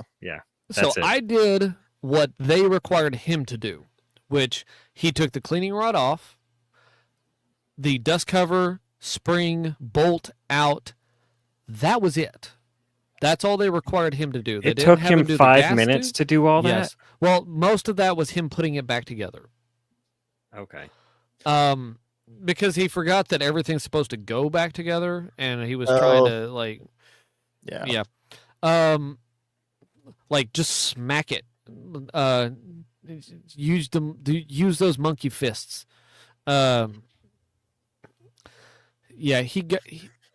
Anyway, what I was doing, you got me all out of sorts. It's Okay, your turn. We did It's your not turn to pull field the strip. we did not pull the bolt out of the bolt carrier. We did not. He was not required to do that. I did whatever he did. Like as much as Yeah. he was required to do, that's what I did. Like I wasn't gonna mess with it. But while I was trying to pull the bolt out, somehow the safety lever was tipped up, so I pulled the bolt Funk. back, and it just like it stuck there. It goes Like all the way to the reverse. It goes all the way to the reverse and gets stuck. I didn't get it that far. It just got kind of down into the wedge, and I was like, And so, you can hear. I sent you all the video of it. You can hear someone off in the back going, "You got the beans above the Frank." Like, shut up. Yeah, Yeah, that happens got if you- that pushed back forward, cleared out everything out, and it went back together pretty easily. Except for I'm shaking because I'm in a hurry, and someone's like, "Why are you shaking?" I'm like, "Shut up and let me focus." Also, I just kind of have an ambient shake. It just has been like that. But I cleared it in 1 minute and 38 seconds. And guys, for the second time in about 6 months, I have won a suppressor. That is Oh, amazing. Asshole. this guy. It's an Aero Precision Tefra 22, which kind of sucks because Aero is like dying on the vine right now. Apparently, I don't know. I don't know exactly what's going on. Don't blow it up. Yeah, take care of this one very nicely. It's a collector's yeah. item. It's a 22 caliber suppressor. It's intended for rimfires, but it's also rated up to 5.7. It's got steel. It utilizes steel baffles and an aluminum tube. So I don't have it yet. I haven't talked to the guy yet. I have the box for some reason. Yeah, that way that you walked away with something makes you feel better about yourself. You walked It's- away with a suppressor box. I got a thing. Yay. It's like when you order something. It's like back in the. You probably still do it. Back in the days of people like, oh, I bought a fucking Xbox on eBay for $300. It was just the box. Yep. Vince, you did not Oh. tell us that you were in jorts. Oh, that was while I was running the event. I was in my blue jeans, but while I was doing the suppressor thing with the AK, I was barefoot because I got there and I decided to let the dogs out, and just while I Gross. sat on the grass, and so I wandered up there barefoot to disassemble the AK. I felt like a Here's- Russian peasant. Who's You know, this goddamn hippie? There's some fucking poor bastard in the crowd like me who likes AKs who was just watching this. It's the most painful thing he's ever seen. Yes, yes. Oh, I know. I was aware. Like somebody out here knows how to use an AK and how to mess with one and knows what to do and could have done this in probably 15 seconds. And I'm just up here like, But of course, yeah. Yeah, Sam Look could have at- done it in under a minute. I might have. I sent but y'all Sam some- definitely. I sent y'all the I mean, pictures. we could do it now, but I'd get us banned off of YouTube. Do- Well, get us do you banned want off me YouTube to because I want to. show the pictures. You can show a picture. The other guy messing with the AK We'll do it is very the end. Mongoloid who went in front of me and utterly failed at it. Did But somebody just blow up your house? No, fucking kicked things with multiple appendages. Klecker Tactical says his not to boast, but his record's 28 seconds. Is that taking it apart and putting it back together? I would assume that's what we had to I do. would as well, because it doesn't take much, but I would. it also helps if you have a gas tube lever that isn't jammed in like closed, and you don't have to have special tools to pry But it if it's open. too fucking loose, it'll fall back over on you, and then Yeah. you gotta fucking hold it in exactly the right spot. That one, the gas tube lever is it's got a solid detent, but if you pop it out of the detent, it'll go vroom. And then Well, you it's got like- to get it back in. You got to hold it at exactly the right spot to drop it back in. It's like doing open heart surgery on the clock, and you don't know what a human is. And somebody in the background's going, "Come on, man, you got the beaner, you got the beans before the Frank." Like, shut up, stupid! He got the lungs above the heart. You got to twist her around the other way. You guys ever Yeah. seen Spies Like Us? No. Ah, shit. Never mind. It's Dan Aykroyd and Chevy Chase, but there's a point where they're pretending to be surgeons, and I think they're supposed to be doing like an appendectomy or something. And they're like, make the incision here, and they look at the real doctors, and the real doctor's like, no, and they go lower, no, lower, no. Vince in his pimp ass jorts. Sorry. I run on those every time. Jerks. It's what I do now. His outfit makes me think there's a DeLorean behind him. It's not. But it makes me think. I just wander up to the table. We have to go back. Sam, I have an idea for your beaver skins. No, do you now? Oh Mhm. gosh. It involves Vince's running gun. Oh, I'm into it. I know exactly where this is going. I'm into it. He's gonna be Wait. really fucking toasty, but Wait, is it a is it a Conan? No, I was going to have Sam sew you some beaver pockets. That way they hung below your shorts, but it was just beaver. I thought I was gonna be wearing like the Conan the Barbarian like underwear. yeah, I thought it was Like gonna be the a fur- loincloth. Oh, we could do that. That's where I was going with it. Was a loincloth. Lots of ball sweat. Or lack Look, thereof. as long as it's got belt loops, we're good. That's the requirement is belt loops. Belt loop, yes sir. You gotta belt have a loop. beaver speedo, belt loops. Also made of beaver. I'm as That'll ready do. as they come. That'll do, pig. Gotta That'll do. hang my thumbs in something. But yeah, that was my weekend. It started off kind of shitty, getting stung by a wasp, and then having a swollen, like having a megamind forehead while trying to run the event on Friday. But ended up pretty okay. We finished. So we ended up shooting 9th out of 87 teams. And about 9 teams have no score because they DQ'd. But Did they most drop of the those, rock? Most of those DQ'd because they got past stage 4. And once you get past stage 4, you walk within 200 yards of the base. And those guys just said, we're done, and went back to base. And didn't complete stages 5 and 6 because they were too hot and tired and close to death. So they um, did not finish. They did not finish, but Non-finishers. most of them. Well, I think 1 or 2 didn't show at all probably because they didn't want to go out in the heat. But we shot 9th out of 87. We ran 30th, but we ended up with a 13th overall finish, which I was pretty happy with. No, Especially Pretty because we solid, got dude. yeah, we got top 5 finishes on a couple of stages, and I felt we could have done better on those stages. But on those, the guys who beat us finished like 1st and 2nd for the whole event. So like we didn't lose to garbage competition on those. yeah, But you're like, oh, okay, yes, it checks out. This is fine. Yeah. I'm okay with this. so I'd call that a success, and it was a lot of fun. As much as I make it sound like it's hell, because it kind of is hell.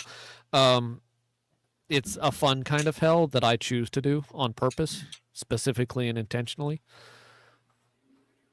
So yeah, Yeah, we all have to. make Y'all are ourselves invited. Supper to make us feel better, and hell no. Do it, Mike. I will watch from a distance. There's because a run and gun in Colorado. just you talking about the heat. And Yeah. there's, Makes there's me the sweat. Big Bend run and gun, which is not too far from me. I did it 5 years ago. I think I came in really bad, but I was doing. I think I've talked about it before. I was using my PTR 91 with iron sights, which really fucked me over on the 400-yard stage. I got hits finally, but it took a mag to get there, so I really timed out in that one. Turns out a Mossberg 500, the 18-inch barrel bastard, or 18 and a half with the 5-shot mag tube, means you got to reload halfway through every fucking plate rack. I only found out after the fact that I could have done it as a 2-gun match instead of a 3-gun match, which would have bought me a hell of a lot of time because I timed out on every shotgun stage. Question: were you scored on a run time as well? Yes. Like you had to run from stage to stage? It was runs from stage to stage with obstacles Okay. in between each stage as well, which didn't help that I was the third person to go, and so I didn't know. There's one of them you had to move ammo cans, I think, from point A to point B. It's like there's nobody fucking here to tell me where to move the cans, so I just kind of moved them in a circle and left. Yep.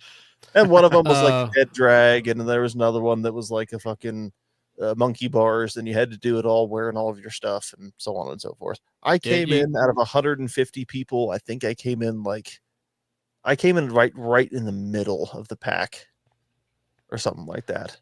Individually, I'm usually like top third as a shooter, but I'm usually top 5 and maybe top 2 or 3 runner. And like it can be frustrating. That I've found the team event to be slightly frustrating because I can't. The people available to run as fast as I want to is very, very small. Like that's a tiny pool of people. Mm-hmm. And also being able to shoot and run, like you're talking, there's not a lot of people. But also, like we were talking about, like you were Dave, you mentioned the heat. Mhm. Winter's not much better because, like, not this last one, but the one before, when I stepped off, it was 32 degrees with drizzling sleet, and the creek was full. Oh, And there's usually at least one creek crossing. This year there were 3. Thank you, Russ, you asshole. Yeah, and so there's always the weather's going to get you because it's a winter and a summer. There's never one of these where it's like, it's nice out, guys. It's so Mhm. great. It's so temperate and fun. Mm. But Mike died. yeah, Mike died. Hi, Mike. Went home, sorted my brass, messed with guns, Little cleaned bit. everything up. That was it. played with your new can.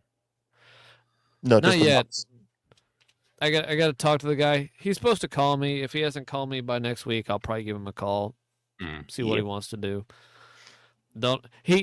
They said that he was going to cover the tax stamp and everything. Oh, So I don't know if he wants to wait around till next year or Form 3 it to my local FFL and have them sit on it or what. But, I'm not going to be a pain about it. Mhm. I want me a can, so yeah. Nice. But now okay, Sam joked about it, because the last time I won a can, I ended up buying a gun for it. This one is rated for 5.7. So I'm having 5.7 thoughts. You're doomed. I need to talk to the match director and see if they would let me run a 5.7 pistol and rifle. Both of them suppressed, and run around and just share. So I was thinking like a suppressed, I think the dagger takes the Ruger 5.7 mags. I think it's the Rock. Yeah, or the Yeah, Rock. there you Yeah, go. Yeah. the Rock takes Ruger 5.7 mags No, and that one. an LC 5.7 carbine, so they would share mags, Mm-hmm. and then a 5x micro prism on the carbine, and then just run the whole thing with the same mags, running 5.7 on both suppressed. Just sounds like a lot of fun, and it would also be pretty lightweight. Mm-hmm. I'd also like dress in black with a ski mask and pretend I'm doing like covert shit With your jorts. with the jorts. Yes. Nice. Anyway, Nice. that's all that's the extent of what I had for this weekend. Dave, I believe that, as we mentioned earlier, you went camping. I did, but I think for time, we'll just do that next Oh, week. I want to hear about the camping. I don't care. Okay, fine. So, went on Flecker's a still here. camping / scouting trip up to the elk unit that I drew and Mike's deer unit. So, get some eyes on it. I hadn't been up there in like 15 years. I'd actually never been back in where we were actually camping. So, it was nice to get eyes on it. Absolute shitload of sign. Like, every aspen that we saw had scrapes and bite marks and shit taken out of it. So that was fantastic because I know the elk are in there. As we were setting up camp, had 2 mule deer run through our camp, like literally through our camp. They were mere feet from us. So Bucks. a 1 buck and a doe. Ooh. So there's deer in there. Oh, I'm Mhm. sorry. I forgot one thing that I wanted to mention. Going back to my garbage before we get too far away from it. I put my safety glasses on because I have prescription safety glasses when I got back. And I'm wearing them now because I've not taken them off because I did not realize how scratched up my normal glasses were, which may have contributed to my lack of ability to focus on the target while I was running the event. So now I think I need new regular glasses because I'm wearing my old man safety glasses now and they look stupid and I hate them, but also everything's so clear. You don't Anyway, have the side so- guards though. I took them off because I didn't want to be entirely retarded. I intended to take the side guards off of my fucking birth control glasses, shooting glasses. Now they're molded into the plastic.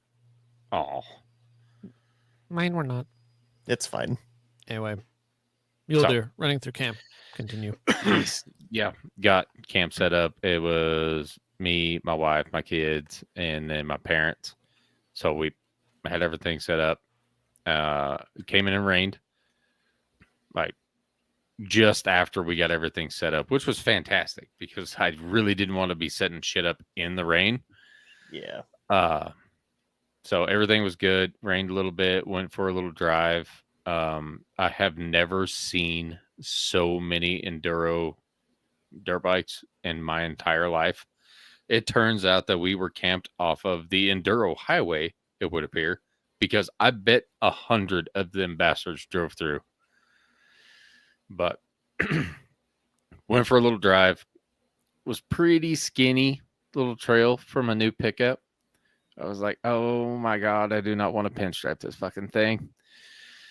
But anyway, went up, saw a couple different camp spots that we could potentially use come October, which was great, and a few spots where we could actually go out and hunt. Came back, had supper and all that shit. Heard some weird noises that night. Said whatever. Went to bed. Turns out there was a coyote like fucking in between my tent and my parents' tent, which was all of, I don't know, 15 feet. It was unreal loud. I didn't hear it because I was asleep, but my wife said that there was a fucking coyote in camp. But next day, got up, went to St. Elmo, which is a ghost town, an old mining town for those that don't know.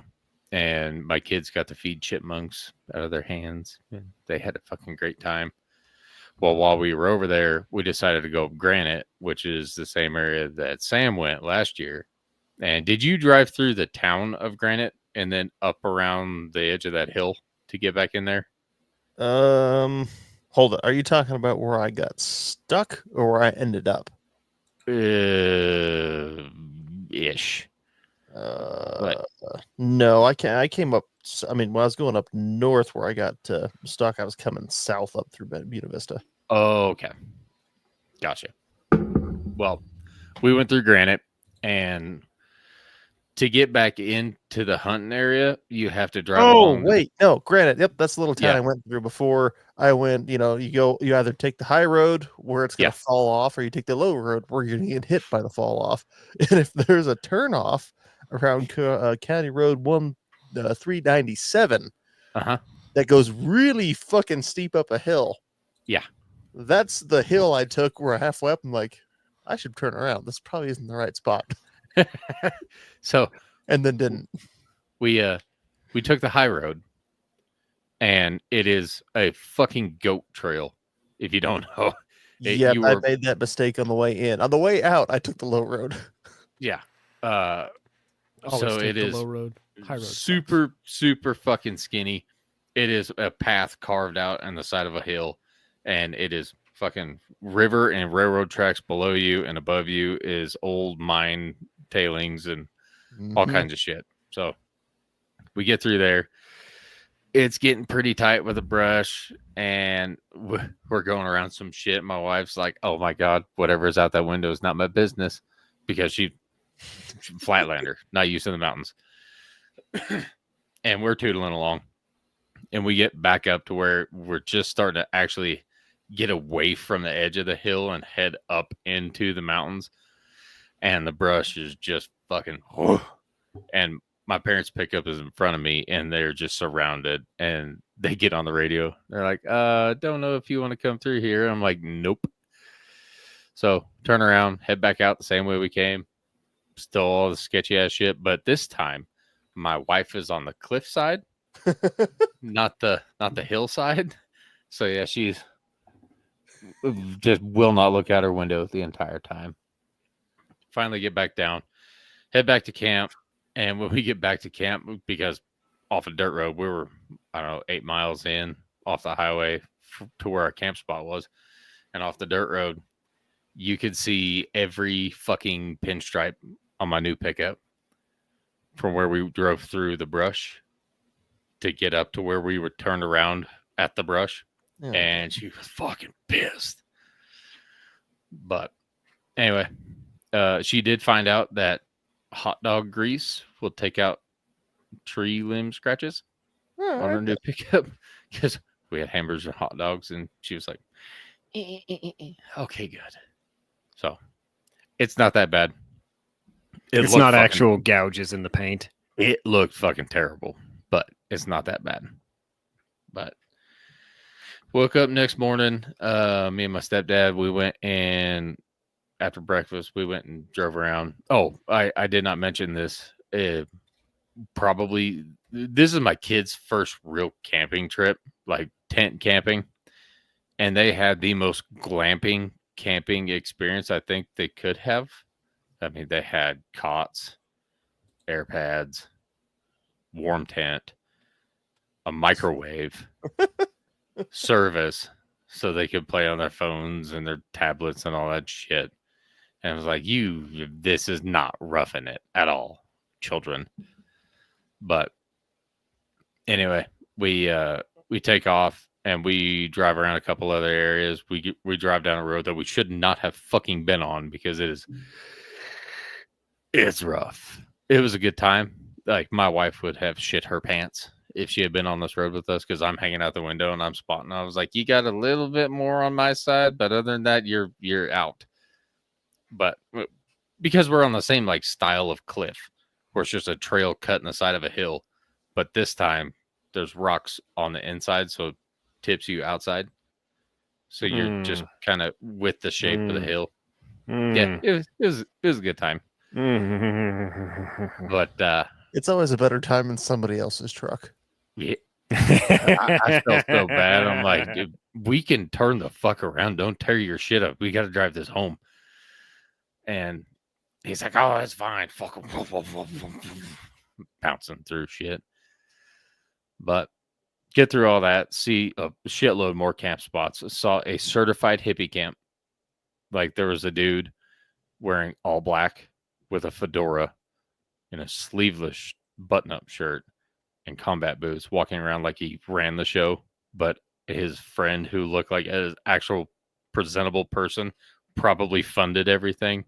And then there was another hippie chick with dreads and black bell bottoms and some kind of flowery shirt walking around, smelled like weed. I'm like, oh, there's the Buena Vista I see.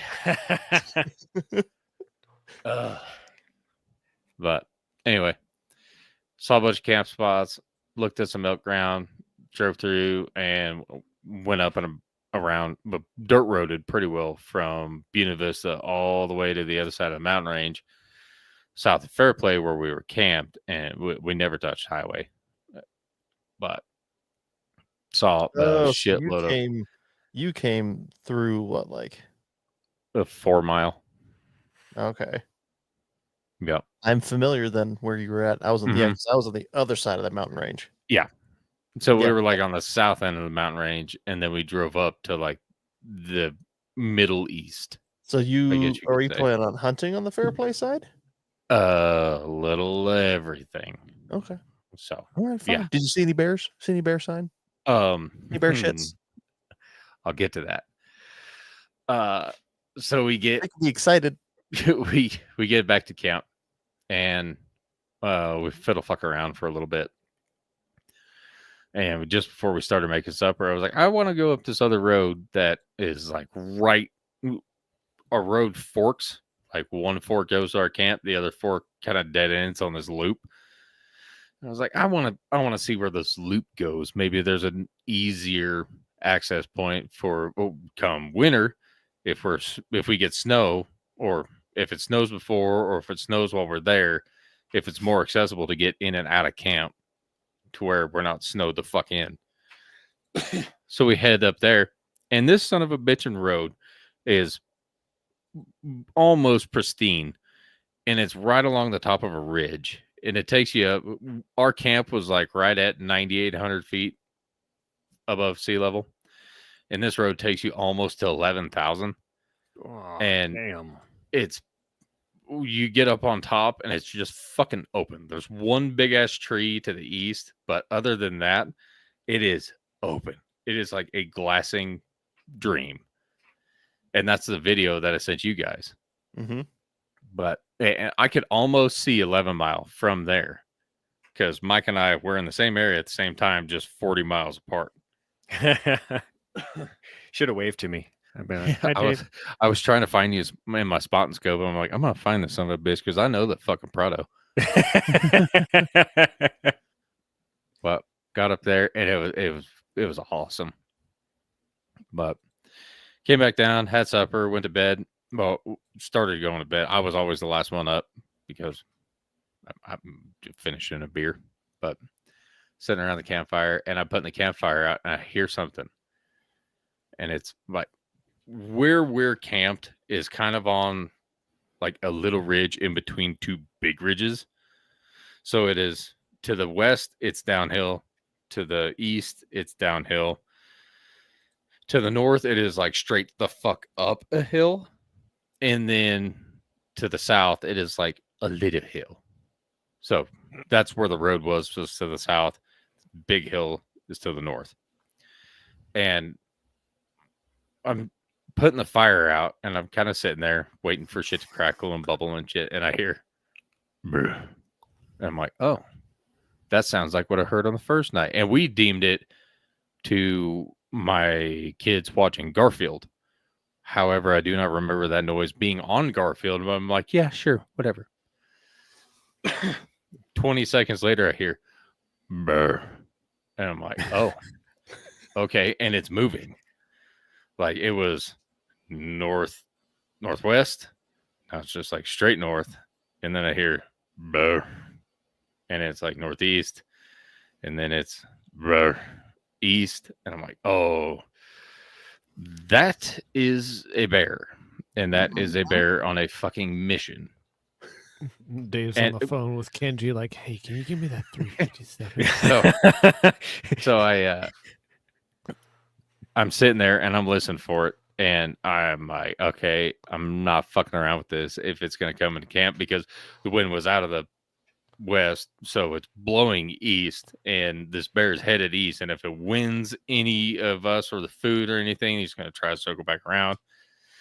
My parents brought their dogs, and we're like, that'd be a great bear alarm. We'll hear the dogs flipping out. Fucking fine.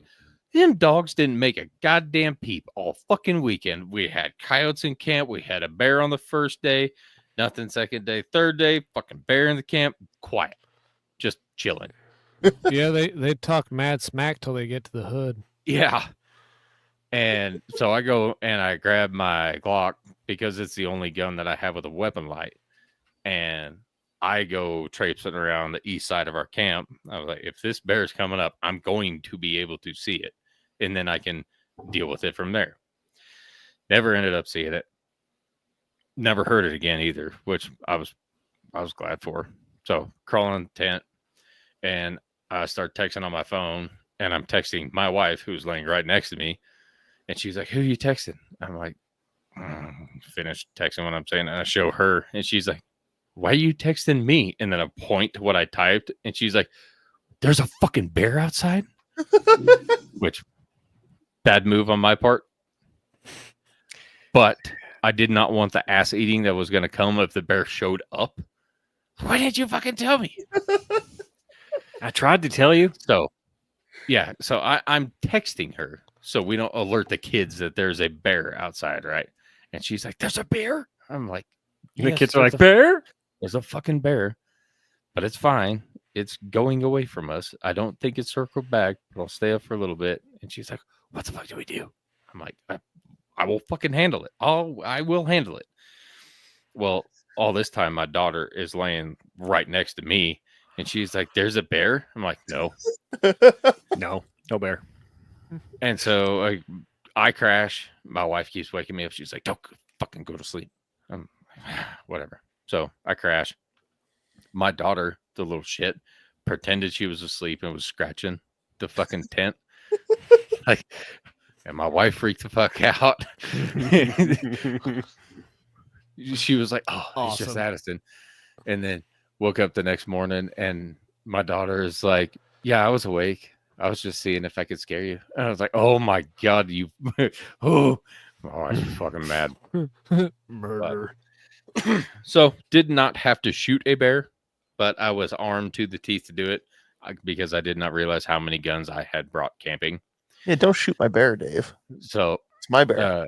I had my wife's 12 gauge, just a little shorty, 18.5-inch Stevens. And I had my AR 12 gauge. So, and both of them were loaded buck, slug. So you could, whatever would have you.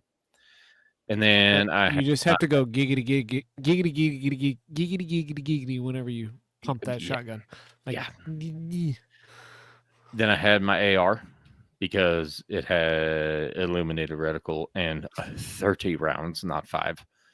And then I had my Glock, and then my wife's Glock. And my Glock is the only gun that I had a fucking weapon line on. And after experiencing said bear stuff, I'm like, I'm putting a light on fucking everything. Because I had my spotlight, but I didn't want to be doing the fucking trying to hold my gun up with my spotlight while trying to find a bear. So put a light on your bear gun. Suck up the extra weight, because it's fucking worth it. Also, Sounds fair. Lights on the fence. we had what we deemed the shitter shanty. And it's this little collapsible box that you put like biodegradable bags in, and you shit in said bag on this box. But we also got a little tent for it. And being able to shit while it's raining comfortably is fantastic. Civilization right there, man. Fucking I right. agree with that. And I had a little shovel outside. It was like, hey, go bury your bag. Those little shitter shanties on Amazon are only like 60, $80, aren't they? I think we got ours in total because we bought the shitter itself in one and the shanty in another, and I think we're in it like $40. But Nice. anyway, so fantastic investment. The real star of our camping trip, though, was a Craftsman 10-inch battery-powered chainsaw. And right now they're on sale for $130 with the battery and the charger. And son of a bitch, oh man, that's nice. It's super quiet, super light. Fucking, we were cutting, I don't know, 8-inch logs, just fine. No big deal at all. And getting firewood with that versus having one fire up my big saw. Two, once I fired my big saw, I remembered that I'm missing a bar bolt. So the bar was all. And three, you don't have to worry about gas. So get you a Craftsman 10-inch chainsaw. $130 beats the fuck out of an axe or a handsaw or any of that bullshit. I've been using the shit out of mine to clean up the trees in my yard. It's fantastic. Battery lasts all of like an hour or two, but that's all you need for gathering firewood, and then you can recharge it using solar power or whatever you got up there. You can get the Craftsman replacement batteries. They're not Craftsman branded, but you can get the 6 amp hour replacement batteries for $40 in a 2-pack on Amazon. Or if you buy multiple Craftsman tools, they all come with the same battery. Yes, but some of them are only 2 amp hour, and those are. But also, one other thing. While you're e-scouting and you're like, oh, there's a road there, zoom in There may not be a road there. to make sure what kind of road is there. Because yes, it may say that there is a road, and indeed there is a road there. It could be a 2-track that only gets traveled twice a year and is full of fucking rocks. So, yeah. So be careful. All in all, great trip. 40 degrees yesterday morning. Oh, so nice. You need to Quacker send me- Tactical has a question. If you take a bear in self-defense, can you keep it? I don't. I'm honestly- not sure. I think it depends on A, the state, and B, the officer that responds to the event. I would say they would most likely take it off as evidence. Yeah, I think in Yeah. Colorado they're gonna haul it off and say, "Oh, fuck you," and then they're gonna stuff it and throw it in an office somewhere. Yeah, it's not like a road kill. It's like Right. this is a regular kill. It's but not out like of you season. can, like, Quacker, can you, if you take a human in self-defense, can you keep the human, or do they haul his body off for evidence? I'm pretty sure they haul the body off, but Only if they can find it. I think if it was only if you tell them about it. questionable, like a questionable self-defense shoot, like if you shot the bear in the back as it was running away, Well, I think or you've got straight bigger up the old issues. bum You might hole. You might have bigger issues at that point than whether or not you get to keep it. Mhm. But no, No. I'm unsure. I have never shot a bear in self-defense, let alone a bear on purpose. So I've barely seen one, and that was not a pun intended. it chased you time. on your canoe. That's true. One did chase me on my canoe. It's coming right for me. Bang, bang, bang, bang. It was great. Really, the only thing that sucked about the whole trip was the traffic. And I rolled into Buena Vista. Buena Vista is my hometown. And I rolled into Buena, and I'm like, there's no fucking way. No way that Buena Vista is this goddamn popular, because there's nothing there. It's not a ski town. There's no like amusement park. There's no hot springs. Nothing. It's just fucking Buny. Fuck you, Mount Prince. It's just people traveling through Yeah. on Princeton's their got Hot camping Springs. trips. And we drove through Mount Princeton Hot Springs, and son of a bitch, the amount of people that were there. It It was ain't worth it fucking anymore. real.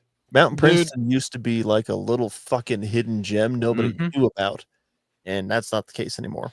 You should have seen the line of cars and trucks coming down the mountain 24 when we were on our way up to the lake on Sunday. Mhm. It was almost nonstop.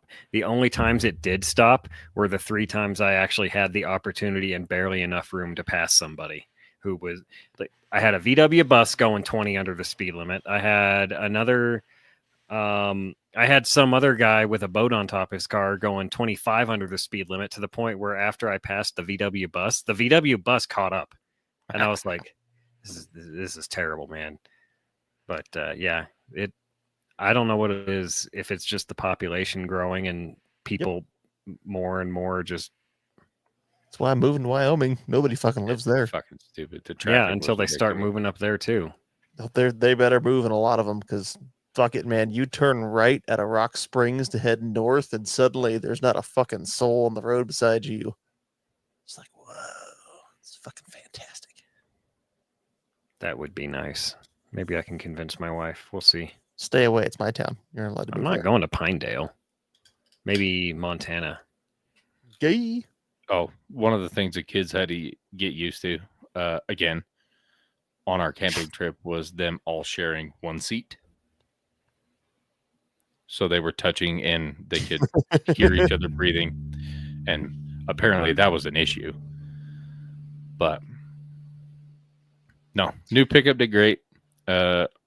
Wife is already looking at a camper. She's like, I love camping. I hate this tent shit though, especially after the bear. So, You got to send me pins for where you were at, because oh, I got to check your elevations around you. So, did you have a lot of scrub oak? hillside there still? was some, like if you went higher, there was scrub. There were spots where it was moosey as shit, like marshy willows. Around that time of year, I'd be fucking- looking again. Yeah. Per my understanding, I'd be looking for berry bushes and scrub oak. Yeah, it was I'm gonna pull that same tag I did last year. There are plenty of them. I should be able to get a leftover tag, and I'll glass for elk, and I will mostly look for bear. it was fantastic. I loved being back in the mountains, and where we were, we didn't have another camp for a few miles, which was great. Also, I'm glad we picked the spot that we did, because it was the only fucking spot available. This is not like reserved camping where it's like, hey, I'm going to reserve this spot. This is like, hey, that seems kind of flat. There's tire tracks and an old fire ring. We're staying there. Yeah, dispersed camping. Yeah. It's great fun. But everybody else did dispersed camping too, and there was lots of people. Do you think that number of people will be dramatically reduced come the actual hunting season? Is it campers up there just camping because they can camp, or is it? There's a you know lot what of I mean? hikers. There was a lot of like people running side by sides, just off road kind of shit. So we did have a couple guys drive by that were definitely hunters. I mean, one guy had a full blown outfitter mustache. It was like he Follow don't that guy. you don't wear camo for fun, do you? All right. Well, that's amusing. Well, We have hit 2 hours. I can save warheads on foreheads for next week. We're gonna talk about that here in a minute. There was our camp. Mhm. Well, you have to send me the pin later, sir. I know. Yeah, well, Oh shit! You're actually not far off from where I thought you'd be. You're just not as far in on that road as I thought you'd be camping. yeah. Up in here is granite, and that's where I said fuck that to the pinstriping. So That road was ass. I came out on the lower road and I was like, fuck, I should have drove in on this one. It's a lot less sketchy. All right. So, new directions for all of you out there listening. Leave us a review or I will hire a gang of hitmen to come to your house and eat your lunch meat. Go to lghpodcast.com. Click on support the show. From there, click on leave us a review. Follow the link to your favorite podcast brain beamer and leave us a review. Email lg or blah blah blah blah blah blah. What are scripts even for? Good Lord. Email contact@lghpodcast.com and get a sticker pack. Again, He's not being facetious. It's actually contact@lghpodcast.com. I know that. I'm lghpodcast.com. Support the show. Leave us a review. Follow the link. Leave us a review, or your lunch meat will be eaten by strange men from Armenia. Except for one piece, to where you think you still have lunch meat, but it's just one piece. It's the middle's actually eaten out of it, and it's just left in such a manner so that when you pick it up and it unfolds, you realize it's got this giant hole eaten out of it, and you're like, God damn it! Because the lunch meat you have in your refrigerator right now is the bologna with the little bits of cheese embedded in it, and these Armenian bastards will go through and take every piece of cheese out of your bologna and leave you with a holy piece of bologna. Holy It's baloney. it's pimento loaf or nothing. Oh no, liverwurst. Liverwurst is pretty good. It's pretty good. It's the worst. No. But- Gideon Optics affiliate code is moist. Camerata affiliate codes. Let's go hunt 5-star alterations for wool ponchos. I think he got. I was looking on Instagram. I think he's doing his pre-sales for the new and improved wool. I got to I touch think base he with is. him. I think he is. Is moist as well. Yes. Save money. You, everybody out there, don't forget. Not that you could, as much as we're going to talk about it. Go buy a handgun. Buy it from Aim Surplus if you have to, because they're cheap. But buy a handgun. Start training with it. Carry it while you're hunting. Put a light on it. Put a light on it. That's very much true. Definitely put a light on it. And then shove it up your butt. Right up in that butt. You'll be like a mano lantern. You want to see what 20,000 Candela can do in the human body? Look at my belly button. It glows. Gross. Man, that's illuminating. Support the sport and take a buddy hunting. If you like that buddy, tell him about our show. If you don't, bring his rod and his dingleberries. Hit us up at lghpodcast.com to leave a review. Thanks for listening, and let's go hunt. I mean, I already put the show titles together, I Yeah, think. where's my rod? Perfectly average fish. That'll do. Mhm. Thank you and good night. And stream.